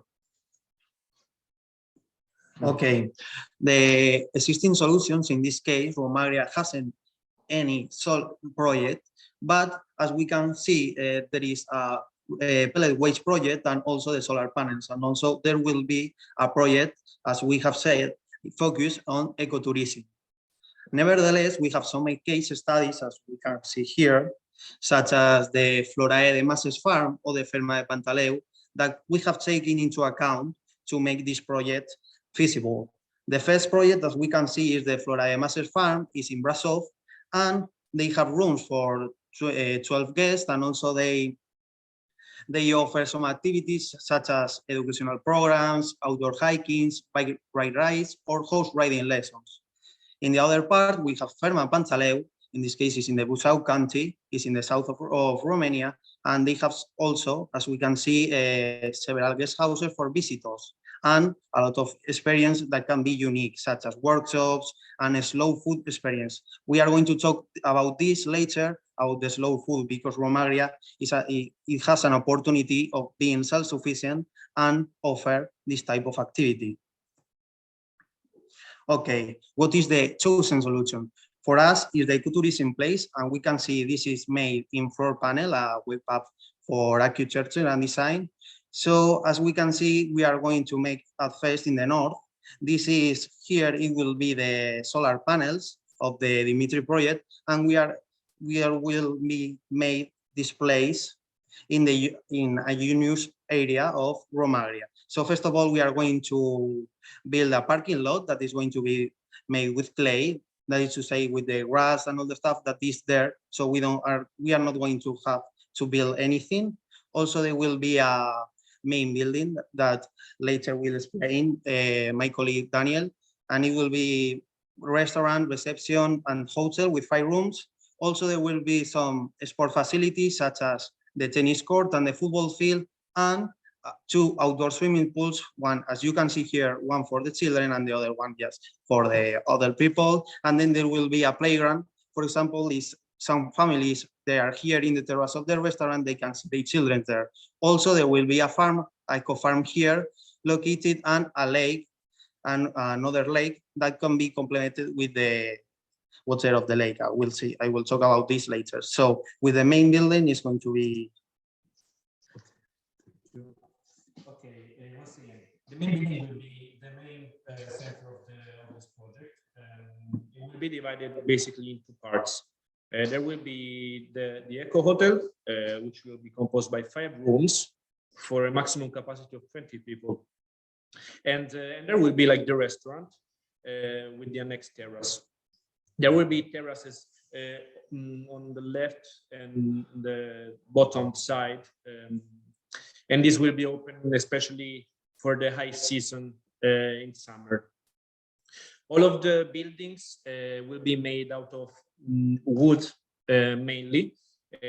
There will be both local logs of wood, in general spruce and fir, but also timber, depending on what the companies, the constructor companies will offer. And from their prospectus, all of these buildings will respect the European standards for the geotechnical design and the benchmark for this kind of wooden buildings. Okay, regarding the Eco Hotel, once again, 5 rooms with a max capacity of 20 guests. Every room will have a private terrace, and 2 of them will be for couples, which will have a more exclusive style. It will be basically the bedroom will be in the big living area, and the bathroom will have a jacuzzi. Then the other 3 rooms will be for families, both small and large families. And in this case, obviously, these rooms have a compromise between the familiarity of being all together, but also the privacy. And in general, all of the rooms will have the basic amenities such TVs, terraces again, and again the hotel will be open from March to November. We consider that we have like low, mid, and high season for occupancy. Apart from the hotel, we will have the restaurant, which will be operational also from March to November, and all the meals will have ingredients coming from the farm itself. There will be a seasonal menu with traditional recipes, obviously, and all of the cereals, most of the vegetables will come from the facilities. So possibly we will be able to, Romaglia will be able to label them as bio or kilometer zero. They don't plan to use any chemicals. They don't plan to use any genetically modified products. The restaurant will have both the indoor part with a capacity of 60 guests, and also for the high season, we will open the outdoor terrace, increasing the overall capacity up to 84 guests in total. There will be a kitchen, obviously, all equipped, and the restrooms will be in common with the rest of the facility also, with the part of the reception. But more or less, this is the overview of the restaurant. Okay, and finally, already going outdoors, the company is also planning to launch an eco farm, which will be located in the eastern side of the facilities. There is a 2.5 hectares area which is unused, and the company is planning to move some chickens that already have in their facilities, to move them outside, as well as buying new animals like cows, cattle, and horses. The idea is for the eco farm to be in the free range style, which means that animals will not be closed in stalls, but they, especially during the warmer months, they will be outside and they will be grazing from the pasture grass. While, if necessary, obviously, during winter, they will move inside to the indoor facilities. Again, we will try to do all of these facilities in wooden, But obviously, because of sanitary reasons, because of all of the materials, the organic materials that will be there, maybe it will not be possible. Still, specifically, once again, the farm will host chickens and Angus cows and maybe also horses. All of these, of course, will improve the productivity of the overall project, because from the chickens, they already the company is already picking their eggs. From the Angus cows, they can, in general, have the milks for their ingredients, and so on. But also, all of these animals can be involved in activities.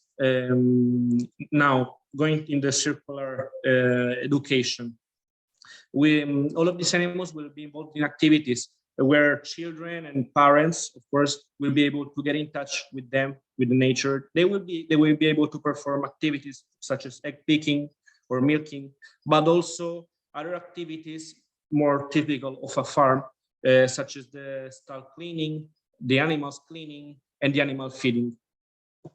The areas and the number of animals are in ranges, because it will depend on how the company will decide to implement this, in what proportion, do more indoor or outdoor.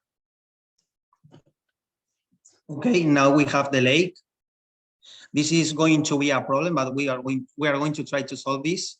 First of all, the lake, as you can see here, is going to be built in the south of the main facility. So the people that is going to be in the rooms from the terraces can see the lake. Okay, so the dimensions can be approximately 6'9" per 103 and per 10 meters. That is going to be the depth. There will be some alternatives or options for this construction, because it will be depend on the environmental impact and also in the cost. So the first option is not going to be eco-friendly, and it's just to dig a hole to make the new lake and fulfill this lake with the water from the water springs that is underground or from the water of the lake. In this case, this is going to have a really high negative environmental impact, so I cannot trust this. The second one is the cleaning system. Is the same. We are digging a hole, but then we are going to do some pipes with the slope that they are going to connect the lake that is already existing and is on the north of the main building, and the new lake that is going to be built. What are we going to do with this to be ecological, to be eco-friendly? The thing is that we are going to connect to a water treatment plant that is going to be ecological. Instead of using chemicals, we are going to use microalgae, and then if these microalgae will grow that much, we are going to use fishes that they are in the lake to eat this microalgae. So the thing is that we are going to direct the water from the new lake from the pipes to this water treatment container that has the microalgae. They will be like the 70% of the water will be clean. It will pass from another pipe to the second treatment container that is going to be with the clean water, and later we will put this water also in the lake. The third one is the microalgae pipes. This is a design from the University of Bartlett.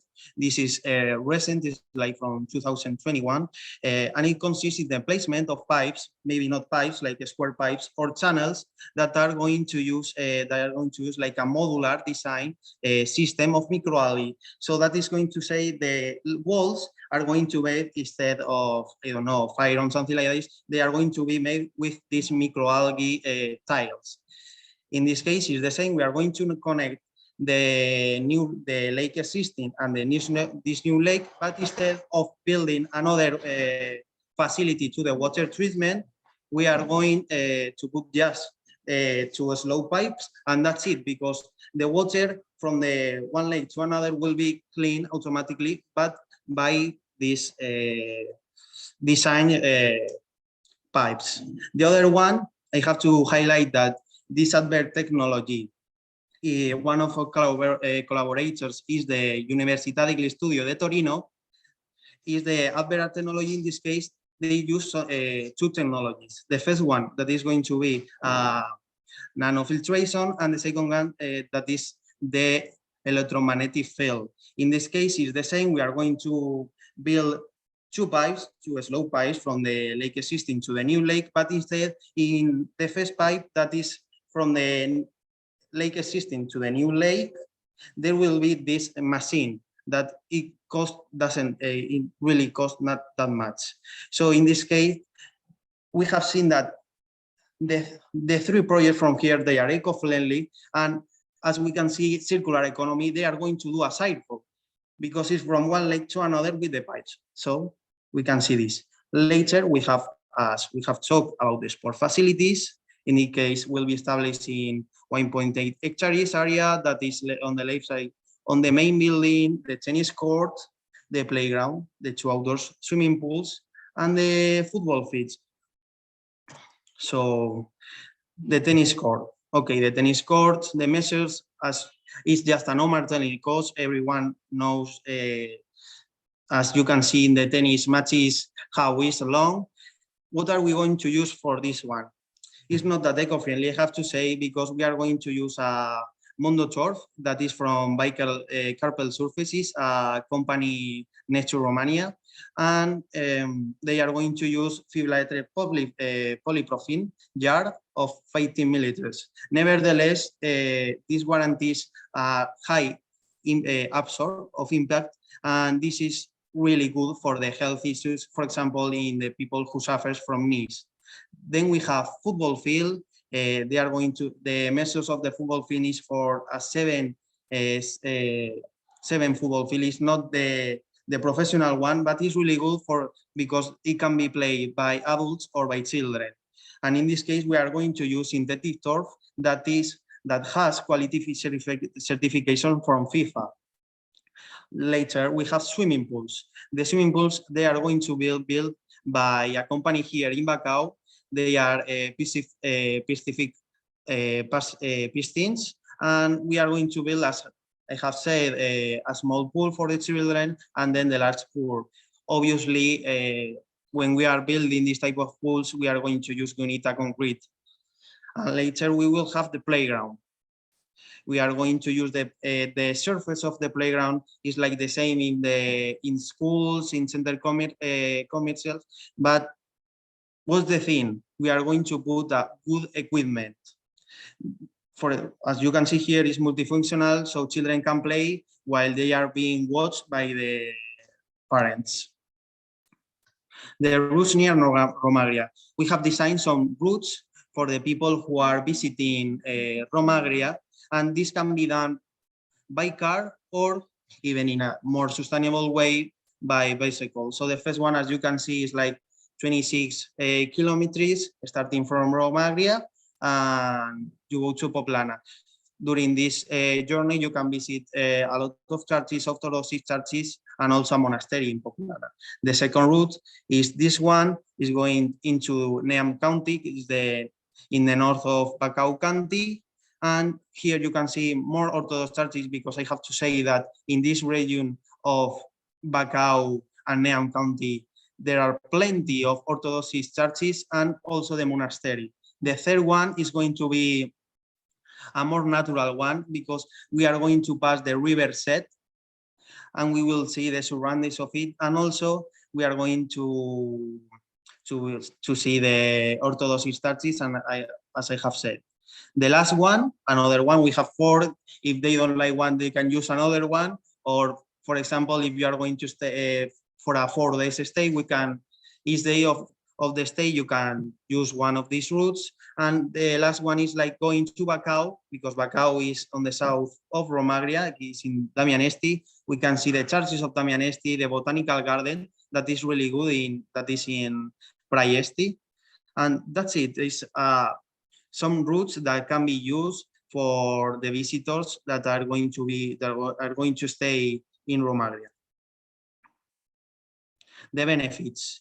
And I'm going to talk also about the environmental impact, because building all these type of facilities will have a negative environmental impact. So first of all, I'm going to talk about the positive ones. Education. As Daniel have said, children are going to go to the farms and they will have the opportunity to get in touch with the animals and socialize with the free range farming. Also, we are thinking of doing a weekly sustainable summer camps that can be done in the hotel, or if there is not that option, Romaria can build like some type of facility for the children to stay there. And the last, there will be panels in every construction we are going to build, so the people can know how this was made and the materials that they were used, and also the environmental impact. We have next the kilometer zero, the bio, as Daniel have said also.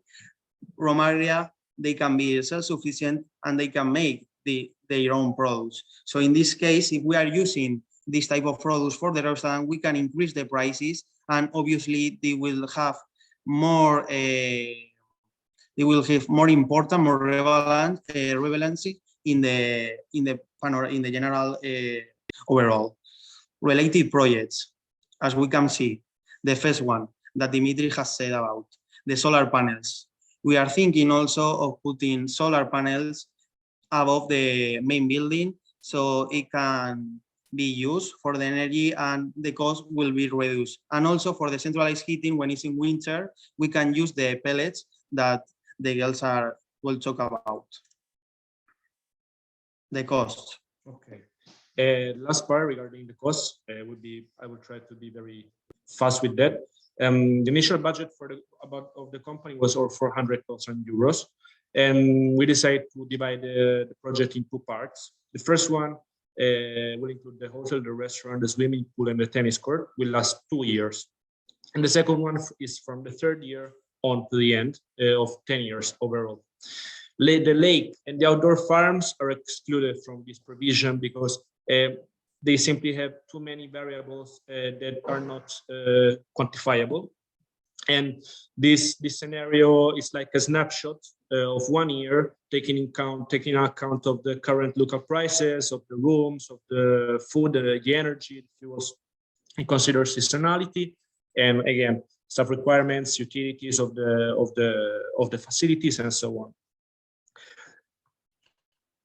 Basically, during the first 2 years, the main facilities generating revenue will be the hotel, the swimming pool, the restaurant, and the tennis court. And the initial investment will be of 380,000 euros.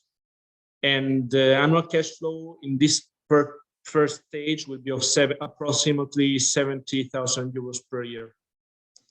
From the third year to the end of the project, there will be an additional investment of 62,000 euros for the playground, the football field, and the revenue will increase up to 90,000 euros approximately.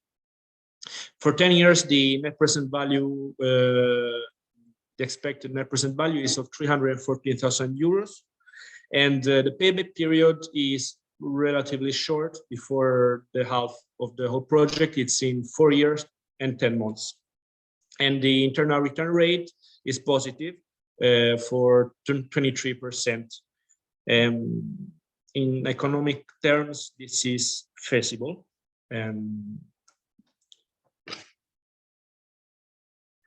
Okay, the conclusion. First of all, I'm going to talk about the environmental impact, because we have taken into account the cost and the revenue and the net present value, but we have not taken into account the environmental impact. There will be a high negative impact, negative environmental impact, because we are building a lot of facilities, and obviously in a green surface like Romaria is located, this will be really bad. Nevertheless, also with the lake, if the option is like, for example, the second one or the fourth one I have talked about, the advert technology, this will reduce the environmental impact. As we can see, there will be a change in soil and subsoil that is going to be caused by the removal of vegetation and by the movement of soil. For the construction, for the heavy machinery, and also for this construction, there will be obviously a medium amount of residual solids and liquid that they are going to be in the soil. And lastly, we are going to have changes in noise levels and air quality, and also depending of the option we are going to make, we are going to do in the lake, there will be also water quality. So in terms of a conclusion, we could say that taking into account all the above is a project that coordinates sustainability and respect for the nature with the tourism. Nevertheless, as we can see, this will be a really high negative impact building all these type of facilities. So it's a very ambitious project because it will require a lot of time and also a lot of investment for a small company like Romagria.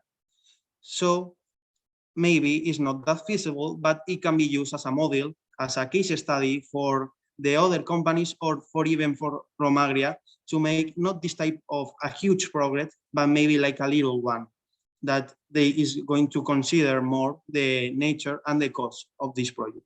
So, mulțumesc. We thank you for your continued attention and support. Have a nice day. Thank you. Wanna come here? So if there is any questions for asking or. Thank you, Dimitri. Thank you, Daniele and Borja. Probably you will receive some questions at the end of all presentations. Take care. Okay. Another question, so that's it. Thank you. Thank you, guys. It was a really good and interesting presentation. Now it's the turn of Spain. So the students that are in Spain, I can see them. Maybe Hola. I need. Hola. Good morning. Good morning. They can see us? Yeah. Yeah, we are good. Have you the permission to share? Yeah. You heard the cost, so No, we're disabled.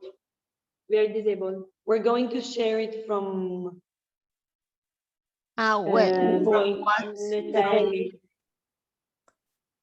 Can you repeat? We're going to sell it. Wait. No, but they can hear you from there. Yeah, but they will not understand. To assign the permission to one of you, but I don't know the name. Okay, Nefeli. Nefeli. Yeah, you can do Great. This one. I can see her. No. Okay. Great. Now I know that you can share. Maybe. Yeah. Perfect. Thank you. Thank you. So, Stefan, can you see the screen? Yes. Okay, perfect. Yeah. So, we worked with the Comunidad de Regantes de Pliego. And as just a second. No, it's better. Oh, okay.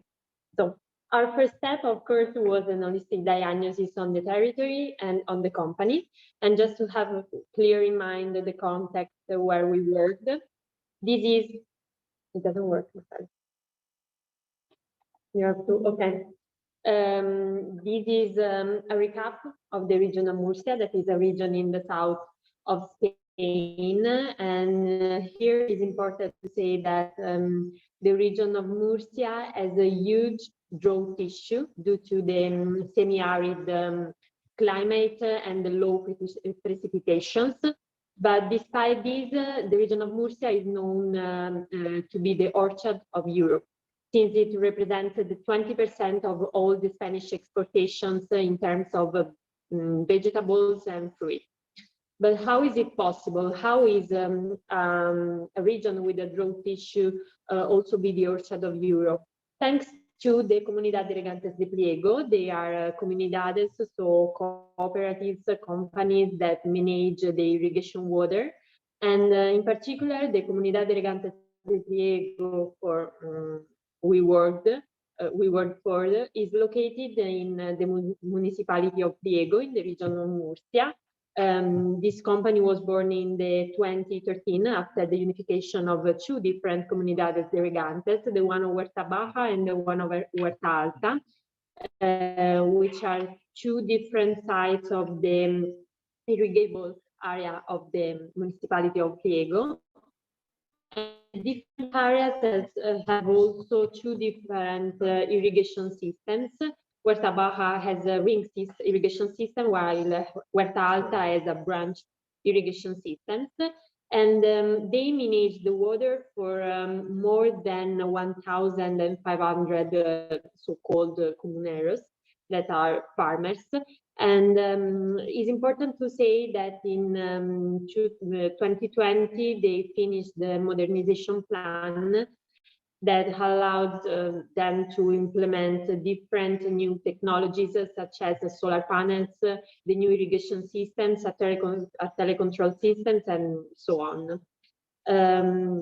Just to have a look on their supply chain, they extract the water from three different resources.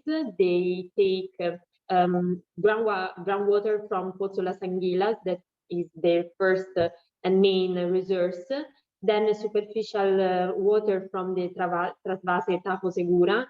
And then part of the water is purified wastewater from a station called EDAR.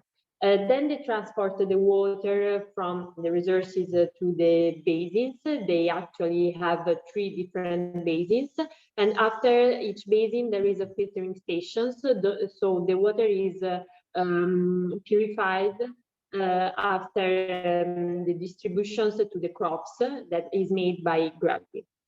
So the three topics that the company wanted us to explore and to study are matching energy demand and energy production, a study of turbine energy production for the waterfalls, and the impact of a digital control system on the water production. And we will present the three topics on the same presentation. So starting from the first one, that is matching energy demand and energy production, of course, we also conduct some research on the energy use of the Comunidad de Regantes, in particular on their supply chain. And as we can observe, the 90% of the energy demand regards the extraction and the transport phase of the supply chain. We know that after the modernization plan, they implement two different photovoltaic sites. The one that produces 274 kilowatts and the second one that produces 468 kilowatts. The one is mainly used for the transport of water between the three different basins, while the second one is used for the extraction of the groundwater from Pozo Las Anguilas. But when we analyze the use of energy that are involved, that is involved during the supply chain, we discovered that only the 17% of the energy used is regards the photovoltaic panels, so is photovoltaic energy, while for the remaining 83%, they had to purchase the electric energy from the public electric grid. So after this analysis, we of course identified two main criticalities. The first one is a high energy demand related to the phase of extraction and transport of the water, while the second one is the low energy production, since their energy production of photovoltaic energy only represents the 70% of the entire demand. So the goal of our project is to fill this gap between the energy demand and the energy production, but how can we do that? We also made a SWOT analysis that allowed us to identify the opportunities related to the strengths of the territory, but also of the company and their supply chain, the weaknesses and the threats. And this also allowed us to identify two different strategies. So we want to combine water and energy saving measures in order to reduce the energy consumption, as a consequence the energy demand and the energy production. So we want to introduce a second resource for renewable energy in order to decrease the energy demand through the water and energy saving measures, and to boost the energy production thanks to a second resource of renewable energy. And this because energy and water are intricately connected. In fact, if we save water, we also will save energy because we will need less energy to extract and transport the water. So a great amount of energy currently needed by the company for the extraction, transport, containment, filtering, and distribution is only covered by the photovoltaic energy panels, which, as we said, is just the 17%. So a few ways to save energy and use less right now is to implement precision agriculture and IoT technologies, as well as hydraulic energy through the turbine. Saving water means that we are saving energy. A few ways to do that is by mapping the crops and adapting the cultivation conditions according to their needs, because that way we have very specific data. And at the same time, with the use of sensors that, while paying close attention to weather conditions, they can help us have more data and work to the needs of the crops. So a few sensors are soil moisture sensors, humidity, flow, capacity sensors, rain, freeze, and wind sensors. The sensor that we propose for Comunidad de Regantes de Pliego is the inline flow meter by Omega, which is a flow meter and also an air meter. This alerts the manager of water consumption when they collect that data on overflowing or leakage or excessive use of water, so that they can stop the flow. And so we won't have any waste and no need extra energy. Then for the energy production, it's currently coming to the company through just the solar panels, but renewable energy sources would really benefit the company if they produced it and used their own instead of having extra cost to the community. So that way, if the company produces all the energy they need through the turbine, we can fill in the gap between energy demand and energy production. The benefits as far as circular economy goes is that the Comunidad de Regantes de Pliego will be able to work sustainably. And so they will minimize their waste and valorize it to the maximum, and also produce their own energy so they don't have to have extra costs, and that wouldn't be good for the environment as well. So they are working based on the objectives of circular economy, which is make, use, and recycle. There's a few impacts on the environment, and these are divided into provisioning, cultural, supporting, and regulating.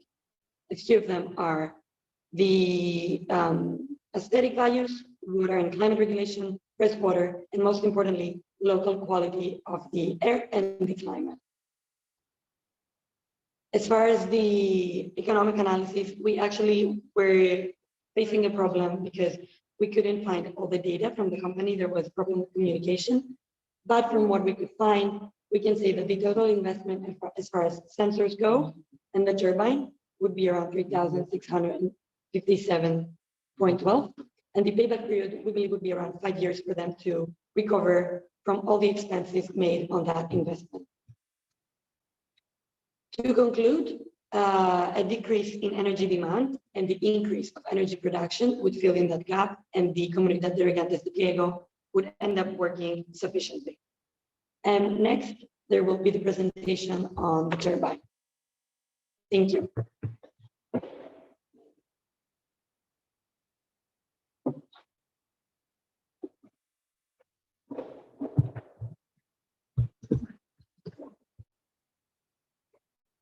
Okay. Hello. We are the second team of the project, which will present to you the best idea we can choose about supply the electricity, the use of electricity, and that is for turbines. We started by presented more types of turbine like Kaplan, Francis, Pelton, Banky, which are the most important one.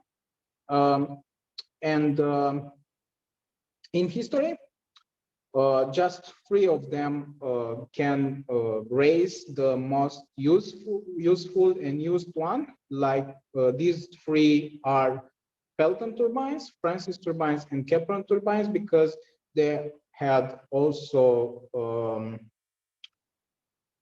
a huge plan of usage. They are easy to find. There are many producers and distributors, and also have the biggest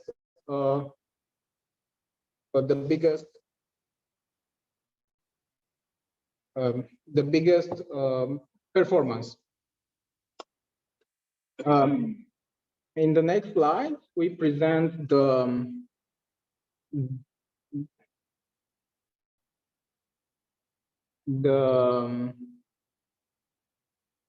direction of the water in the system and the place of them.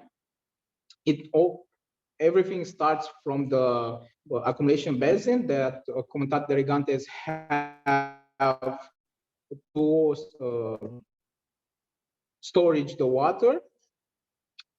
They want to implement the turbine between 3 of each of these basins. Sorry about this. To produce energy from transfer of water to each other.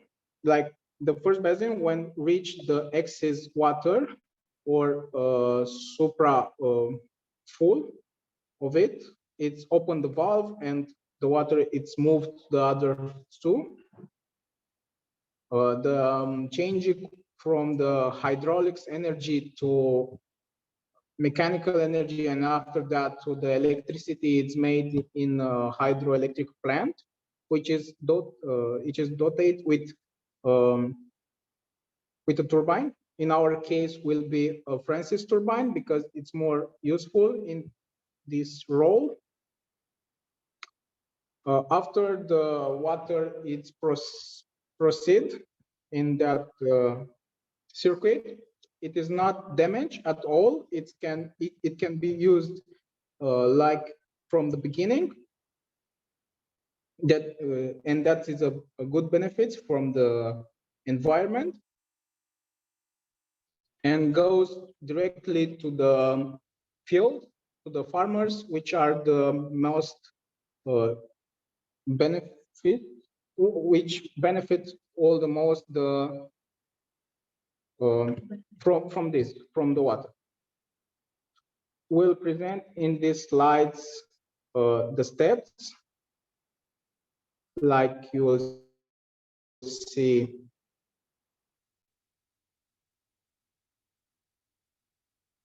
The water starts to falling to from the gravity force from the dam. In our case, it's water. It's a basin for accumulation, not in that high. We have a lower high, goes into the plant, hydroelectric plant, and there from a valve, a butterfly valve, to the turbine, which it's actually represented there. It's a Francis turbine, which will use it. The generator, the shaft of the turbine generates the mechanical energy, which is taken by the generator to produce electricity, which is pumped up in the electrical system, which can be used in our case to extracting water for the pumps. And the rest of the water, it's getting out of the turbine and goes to the other two accumulation basin. Like I said, the turbine, these three kinds of turbines, Pelton, Francis, and Kaplan, held the most and the higher performance and efficiency, like 92% for the Pelton. In our case, 96% Francis. That's why we choose it. The Francis have the most and the most powerful turbines and efficiency one. Kaplan have only 95. It's so close, but it's not matching so well for this study case.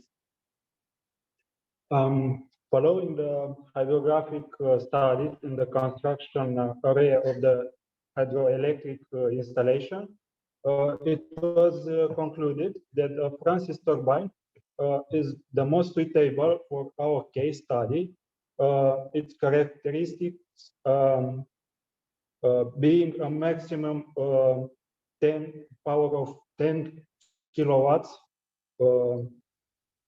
following the calculation, and the efficiency of 18% with a specific critical speed of 250 RPM with a speed of 6,542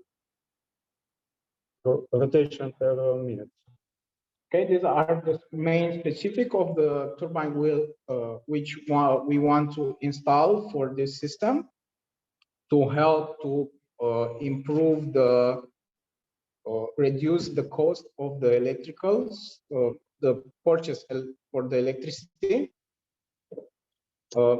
We made some benefits from point of view of circular economy, because this kind of systems, hydroelectrical plants, are known with 0% carbon oxide footsteps, which means that water who enter in the system is not damaged or modified in any point of view of how it's enter, its exit. So that's a good point for the environment.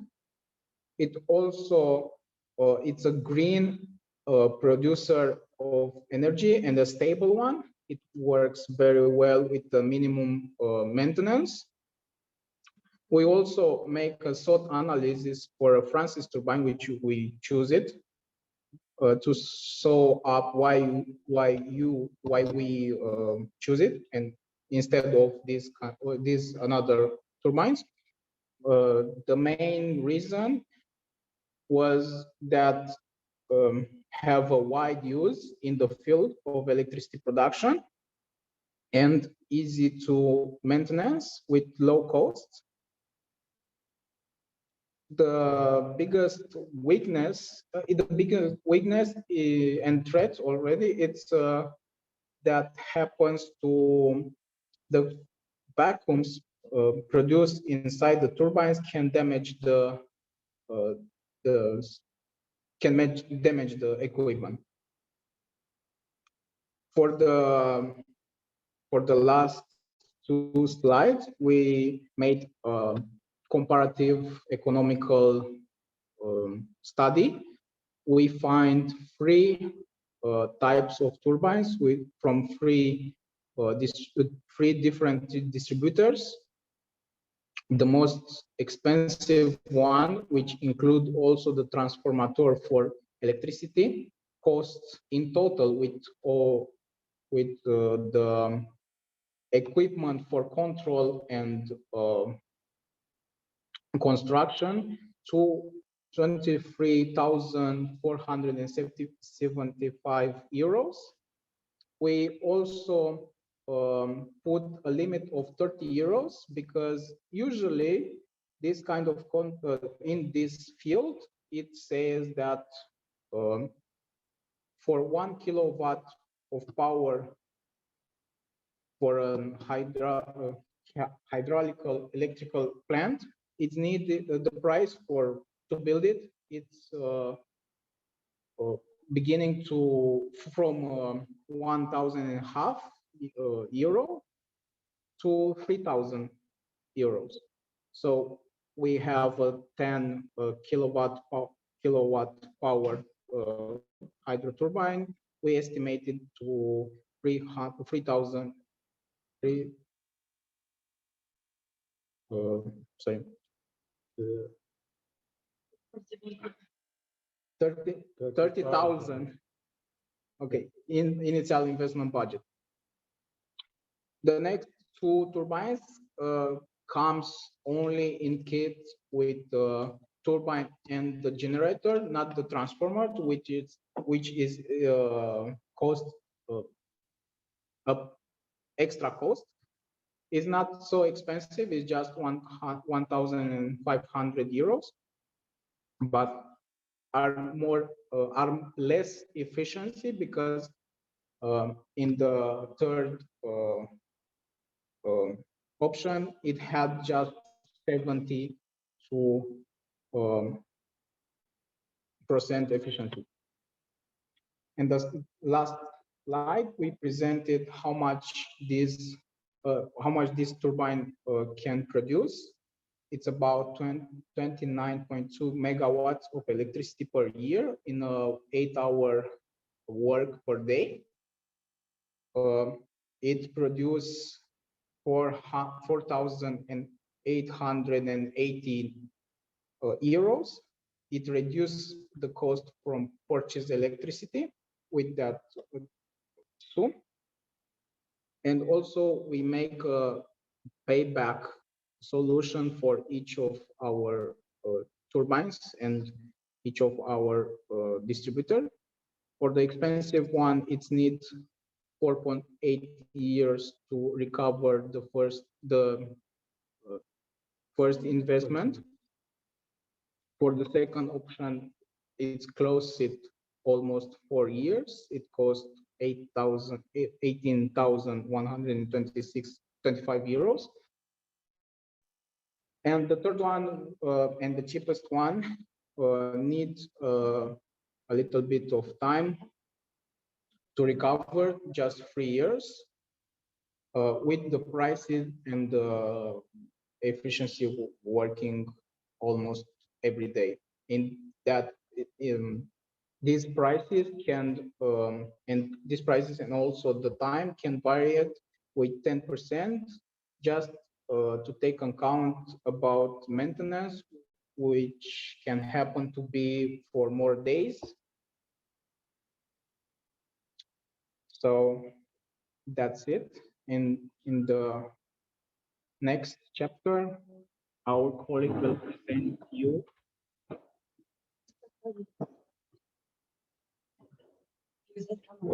Yeah.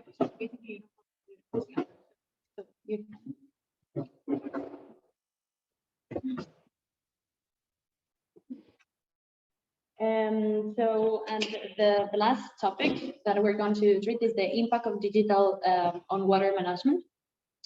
And well, to start, we have to also mention that we find ourselves in a region with all the high temperatures and the scarcity of water, as Julia was mentioning. But as also was mentioned, it's a region that represented 20% of the national exports. The work carried out by the irrigation communities is therefore vital for the proper management of the water source in agriculture. And this is why it's so important to improve the current system. It is necessary to integration of new technologies such as the remote control system that allows more efficient of the use of the resources. This is why the remote control system has become a fundamental tool when it comes to managing the resources. Maybe we're not in the meeting. The internet connection, I don't know. Huh? We lost the connection. We lost the connection for a second. I hope we are.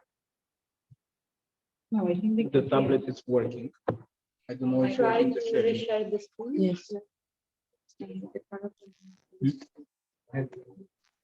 Say it or we can just say it. we mentioned. Just a second. We can't see you. We can't see the screen. Okay, I yeah. don't have signal. Yeah. I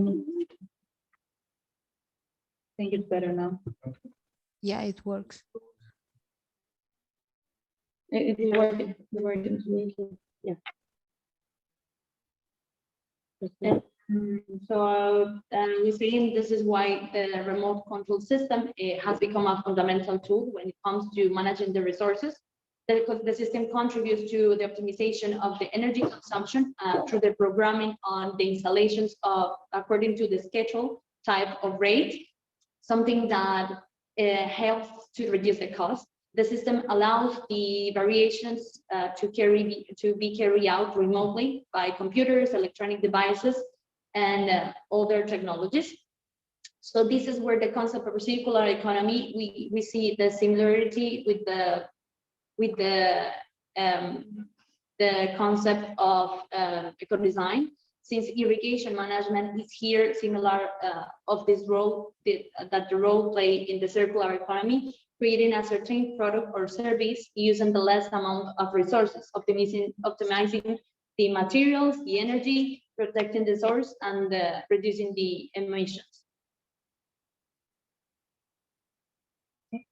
So based on the EU policies on circular economy and agriculture, based on the EU Green Deal, they believe that the circular economy is a regenerative system in which resource input and waste, emission, and energy leakage are minimized by slowing, closing, and narrowing energy and material loops. This is for agriculture. They have the farm to fork strategy, which is aiming to make food systems fair, healthy, and environmentally friendly. Yeah, so mostly that.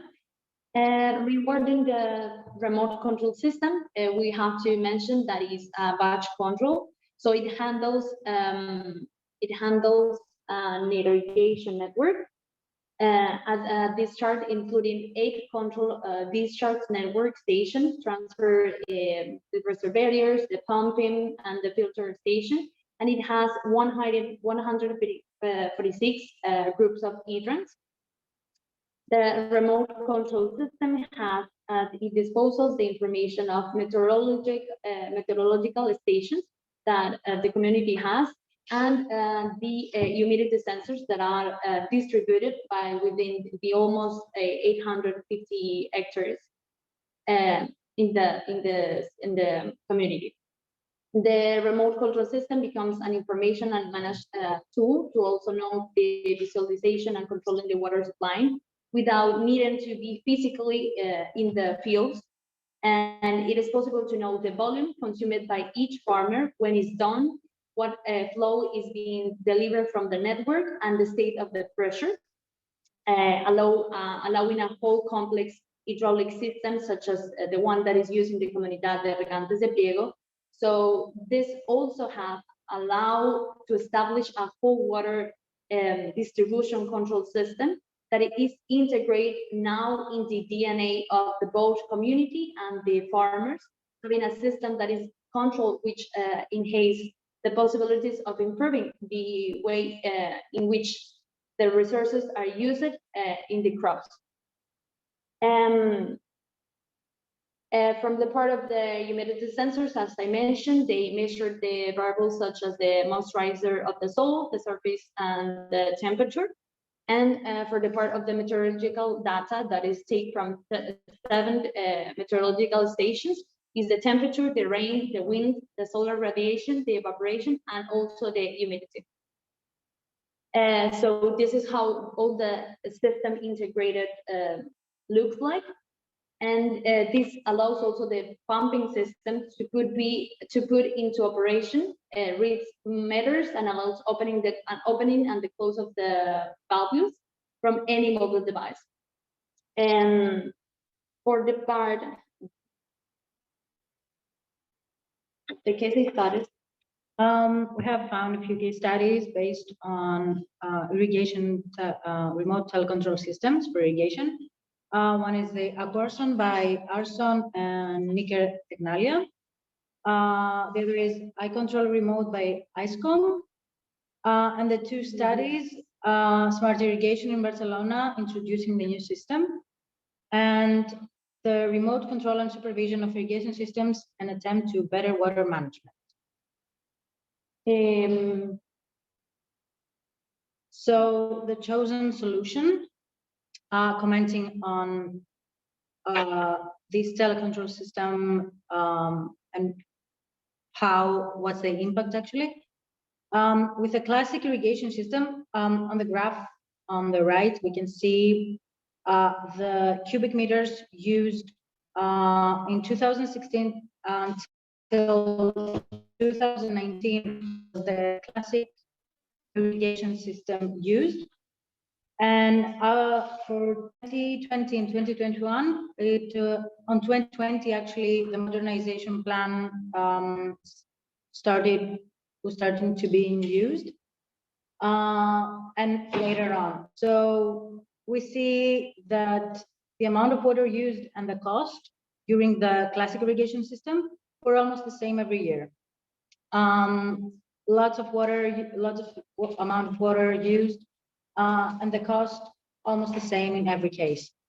So the same also happens during 2020, which is the first year during the modernization plan, after the modernization plan.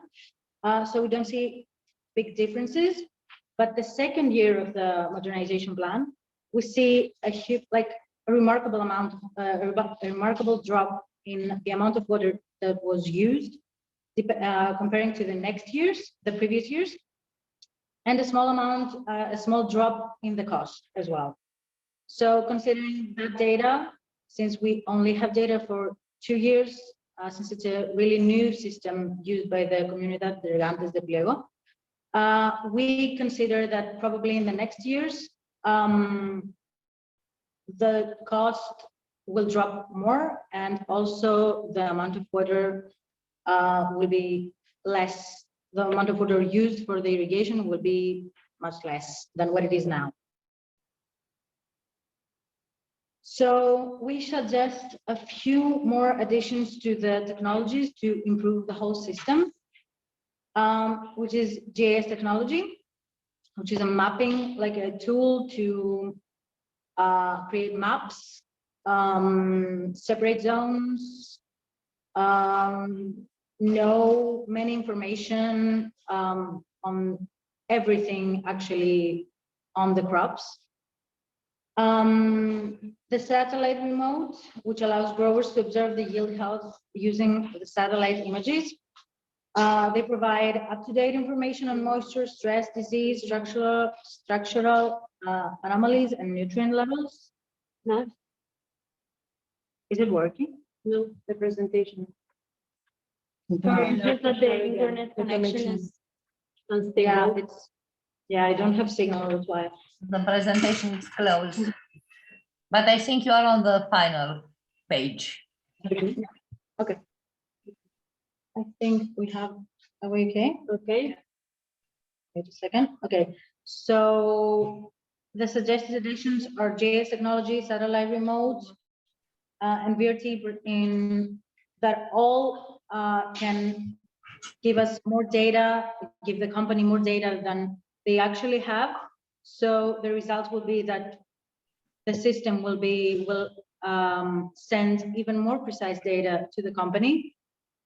So that will allow the company to make even better decisions on how to use, how to irrigate, and everything.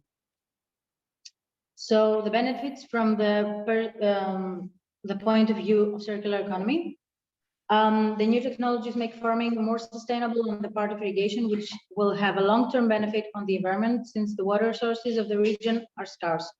The use of even more technologies is the one suggested, as I said previously, will have an even greater impact on the precision of the data, and therefore the better and more efficient use of water for the irrigation of crops, and therefore in energy as well. So the outcomes, the economic ones, since the reduction of water waste, we have less water, which equals lower cost in water production. Also, a more affordable. Or we can put the link. That's it. Someone has their I don't know. microphone open. I didn't give indication. There is no detail. So you. Asia, Just a moment. can you mute I come back. Liliana, please? Yes, Thank you. I have some. Sorry, I lost Noise. someone entering my room. I lost your words, Silvia. Can you repeat, please? No, just on which, just the students. This one? What? Yes, please. Like, because the students were disturbed about the noise. So. Oh, sorry. On circular economy or the outcomes? The outcomes, please. Okay. So we have the outcomes. The economic ones is since we have a reduction in water waste, less water means lower cost in water production. Also, a more affordable irrigation cost, the higher possibility of more crops being created, since it will be more affordable for the farmers. For the social aspect, more job openings for professionals in the field. I mean, for people who use, for professionals in GIS technologies and precision agriculture and everything. And also for local farmers and locals in general in the agricultural field of work. On the environmental aspect, of course, the reduction of energy use and the reduction of water use. And in cultural, empowering cultural identity and sense of belonging both with the irrigation community and in the role as farmers. And also younger people will develop an interest in this field of work. Yeah. So the benefits of precision agriculture, water consumption is essential for agricultural activities. However, by using technology, you can avoid the indiscriminate use of this claimed resource. Therefore, it is not surprising that precision agriculture has an unwavering focus on scientific water management to increase crop yields. So the benefits are accurate study of the water requirement, analyzing the soil and crop type, understanding the dynamic parameters, algorithm-based analysis, and use of technological devices. For the part of the impacts on the ecosystem services, we have a higher percentage of impacts on the provision and services, rewarding the food and raw materials, the water regulations, and the water purification. From the part of the supporting services, we have the natural cycle, and also helping to the crops condition or improve and the well soil control. From the part of the cultural, we have that being able to encourage the cultivation of the uncultivated areas, which currently corresponds to the 30% of the irrigable area, managed to highlight the value of water for the plegueros, and that goes beyond the eco-productive, coming to a symbolic meaning of with social economic benefits, and as seen as a strategic element. From the part of rewarding the benefits, we have we have the invest cost, and we have to keep in mind that the irrigation community is divided in two sectors. Sector 1, Huerta Alta, and Sector 2, Huerta Baja. And the investment will be for a total amount of 886 euros. And on that percentage, the Sector 1 will mean the 41%. Meanwhile, the Sector 2 will mean the 58%, since it's bigger. The benefits, we have the direct benefits. Why? First, we identified on one hand the other operating expenses. As you can see, after the 2020, after the 2020, seeing the value of the 2021, we see a reduction of the cost and the risk associated with the maintenance and the operations. And the other benefit, we see it from the part of the suppliers. So directly, amount of energy and water that they have to use. Of course, we see here that in 2021, there is an increase of the percentage by the 20%, but this does not mean that they are not using the sources in a more efficient way. It's because as they use the modernization plan and all the systems, they increase the crop growth. So basically, there is a higher use of resources, but because it's a higher amount of land that they have to cover, and also because they have changed the cultivations. So now there are more vegetables that if we put it in that case, of course, the vegetables and the orchard part will take more water than a crop of olives or other sources or almonds that need less water.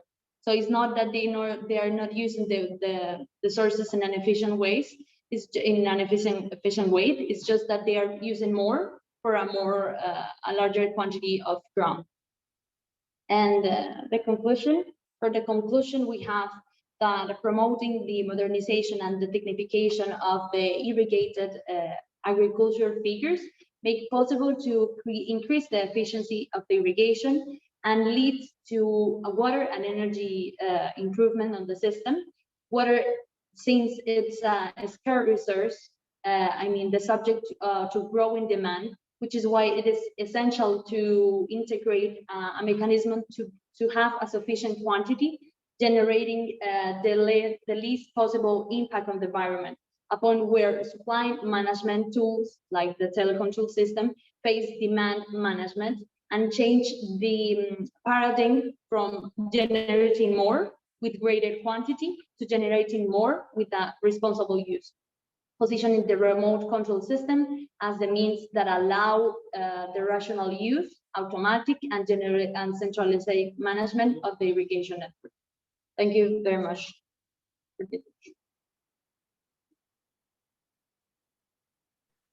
Sorry, can I put a question, please?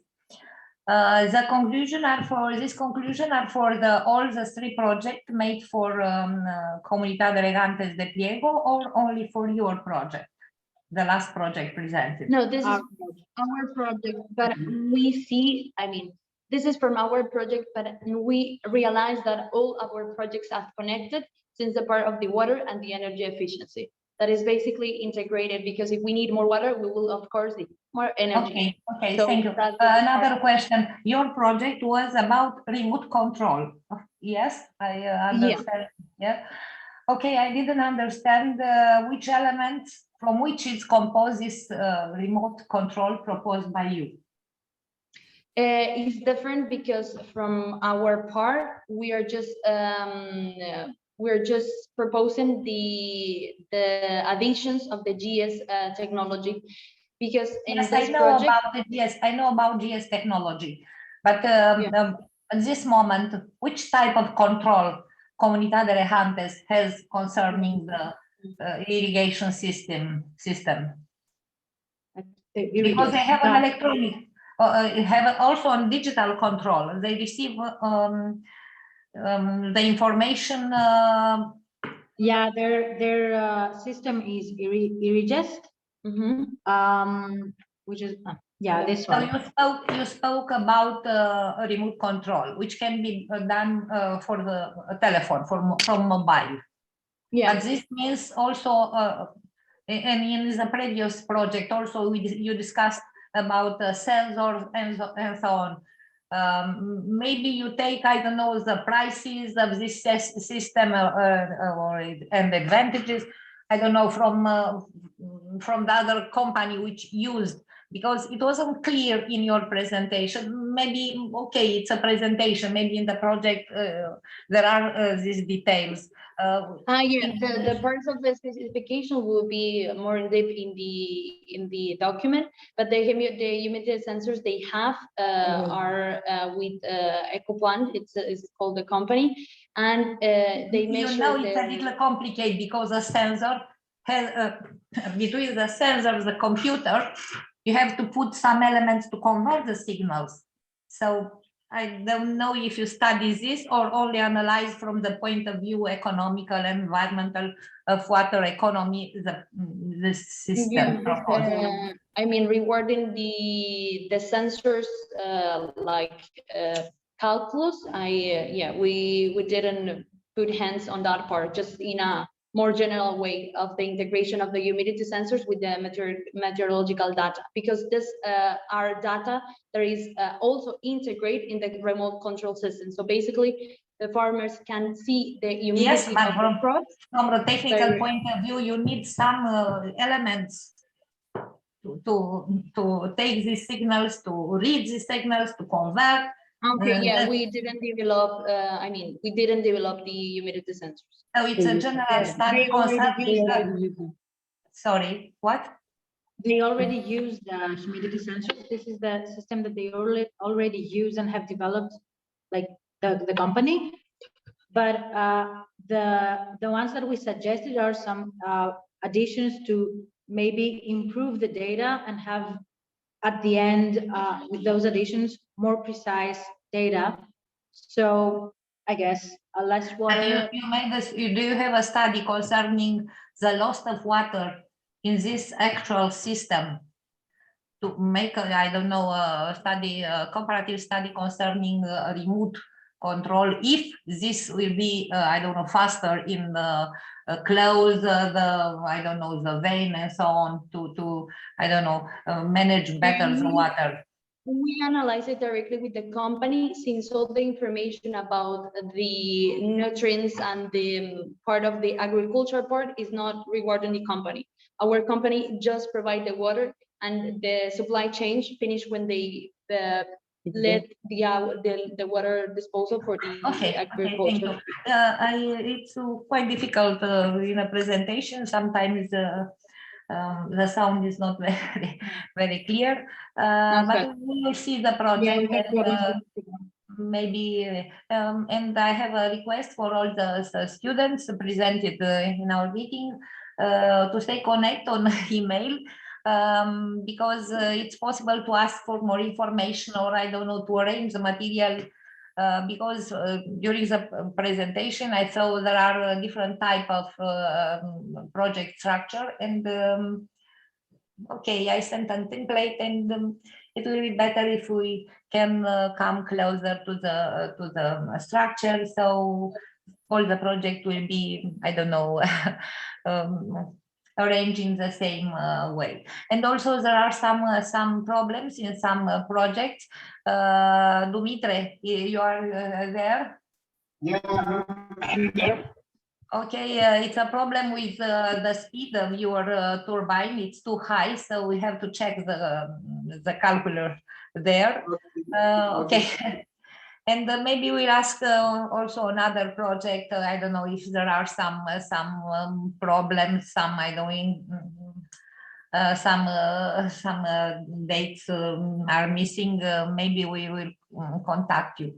But if you allow me, Silvia, if I can speak more, I want to congratulate all the students for the activity, for the project. The project are truly in the circular economy framework. There are the subject are on a large spectrum of topics, but are very interesting. And I think it was a good experience for all the students. I know there are some problems in some location, but I think it's not only about the professional part. It's also about to learn how to be part of a team, to discuss with other, to new other people, and maybe to test the limits, professional, emotional, the limits of each participant. All in all, I think it's an interesting experience, and I'm sure you return at home with some important gains.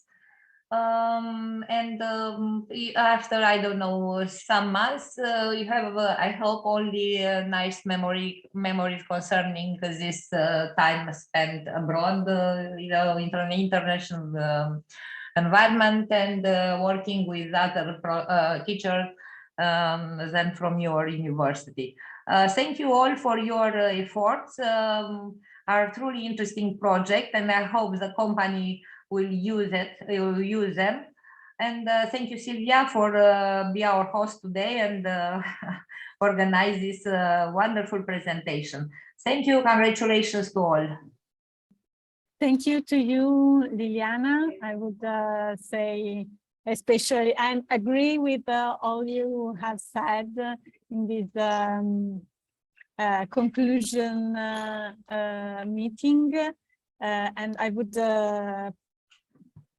in a public way, thank you for coordinating this project, because it is very challenging, and you succeed in managing all the different problems, of course, that we have, as all the very challenging project has.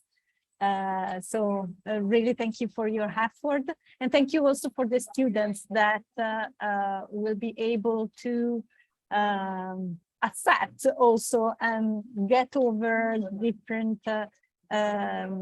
issue that of course there are, because it is new for all of us.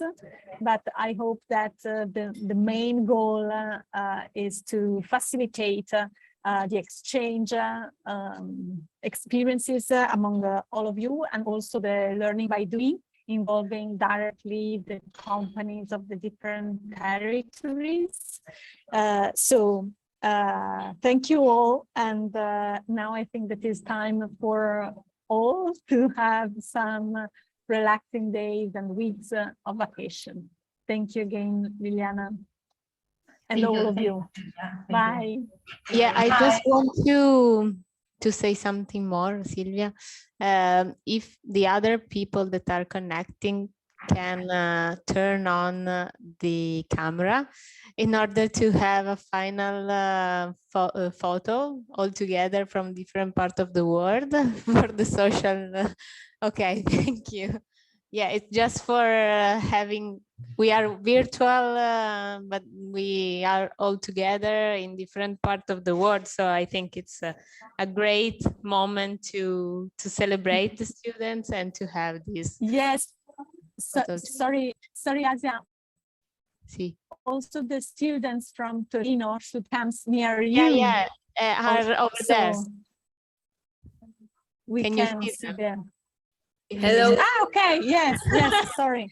Yes, Okay. yes, I can see them. Yeah, maybe just for me, I need Okay. to turn on my camera from here. Okay, Liliana, we can't see you know, my camera is up and down, so it's not going to be an issue. Okay. You remember Yeah, my you camera? are there. We're going to. Okay, come with it. Okay, my students. Okay. Wow. Okay, great. Liliana, are you coming? From Spain Yeah, are perfect. super ready. Yeah. Okay, I can take the photo, so she. Okay.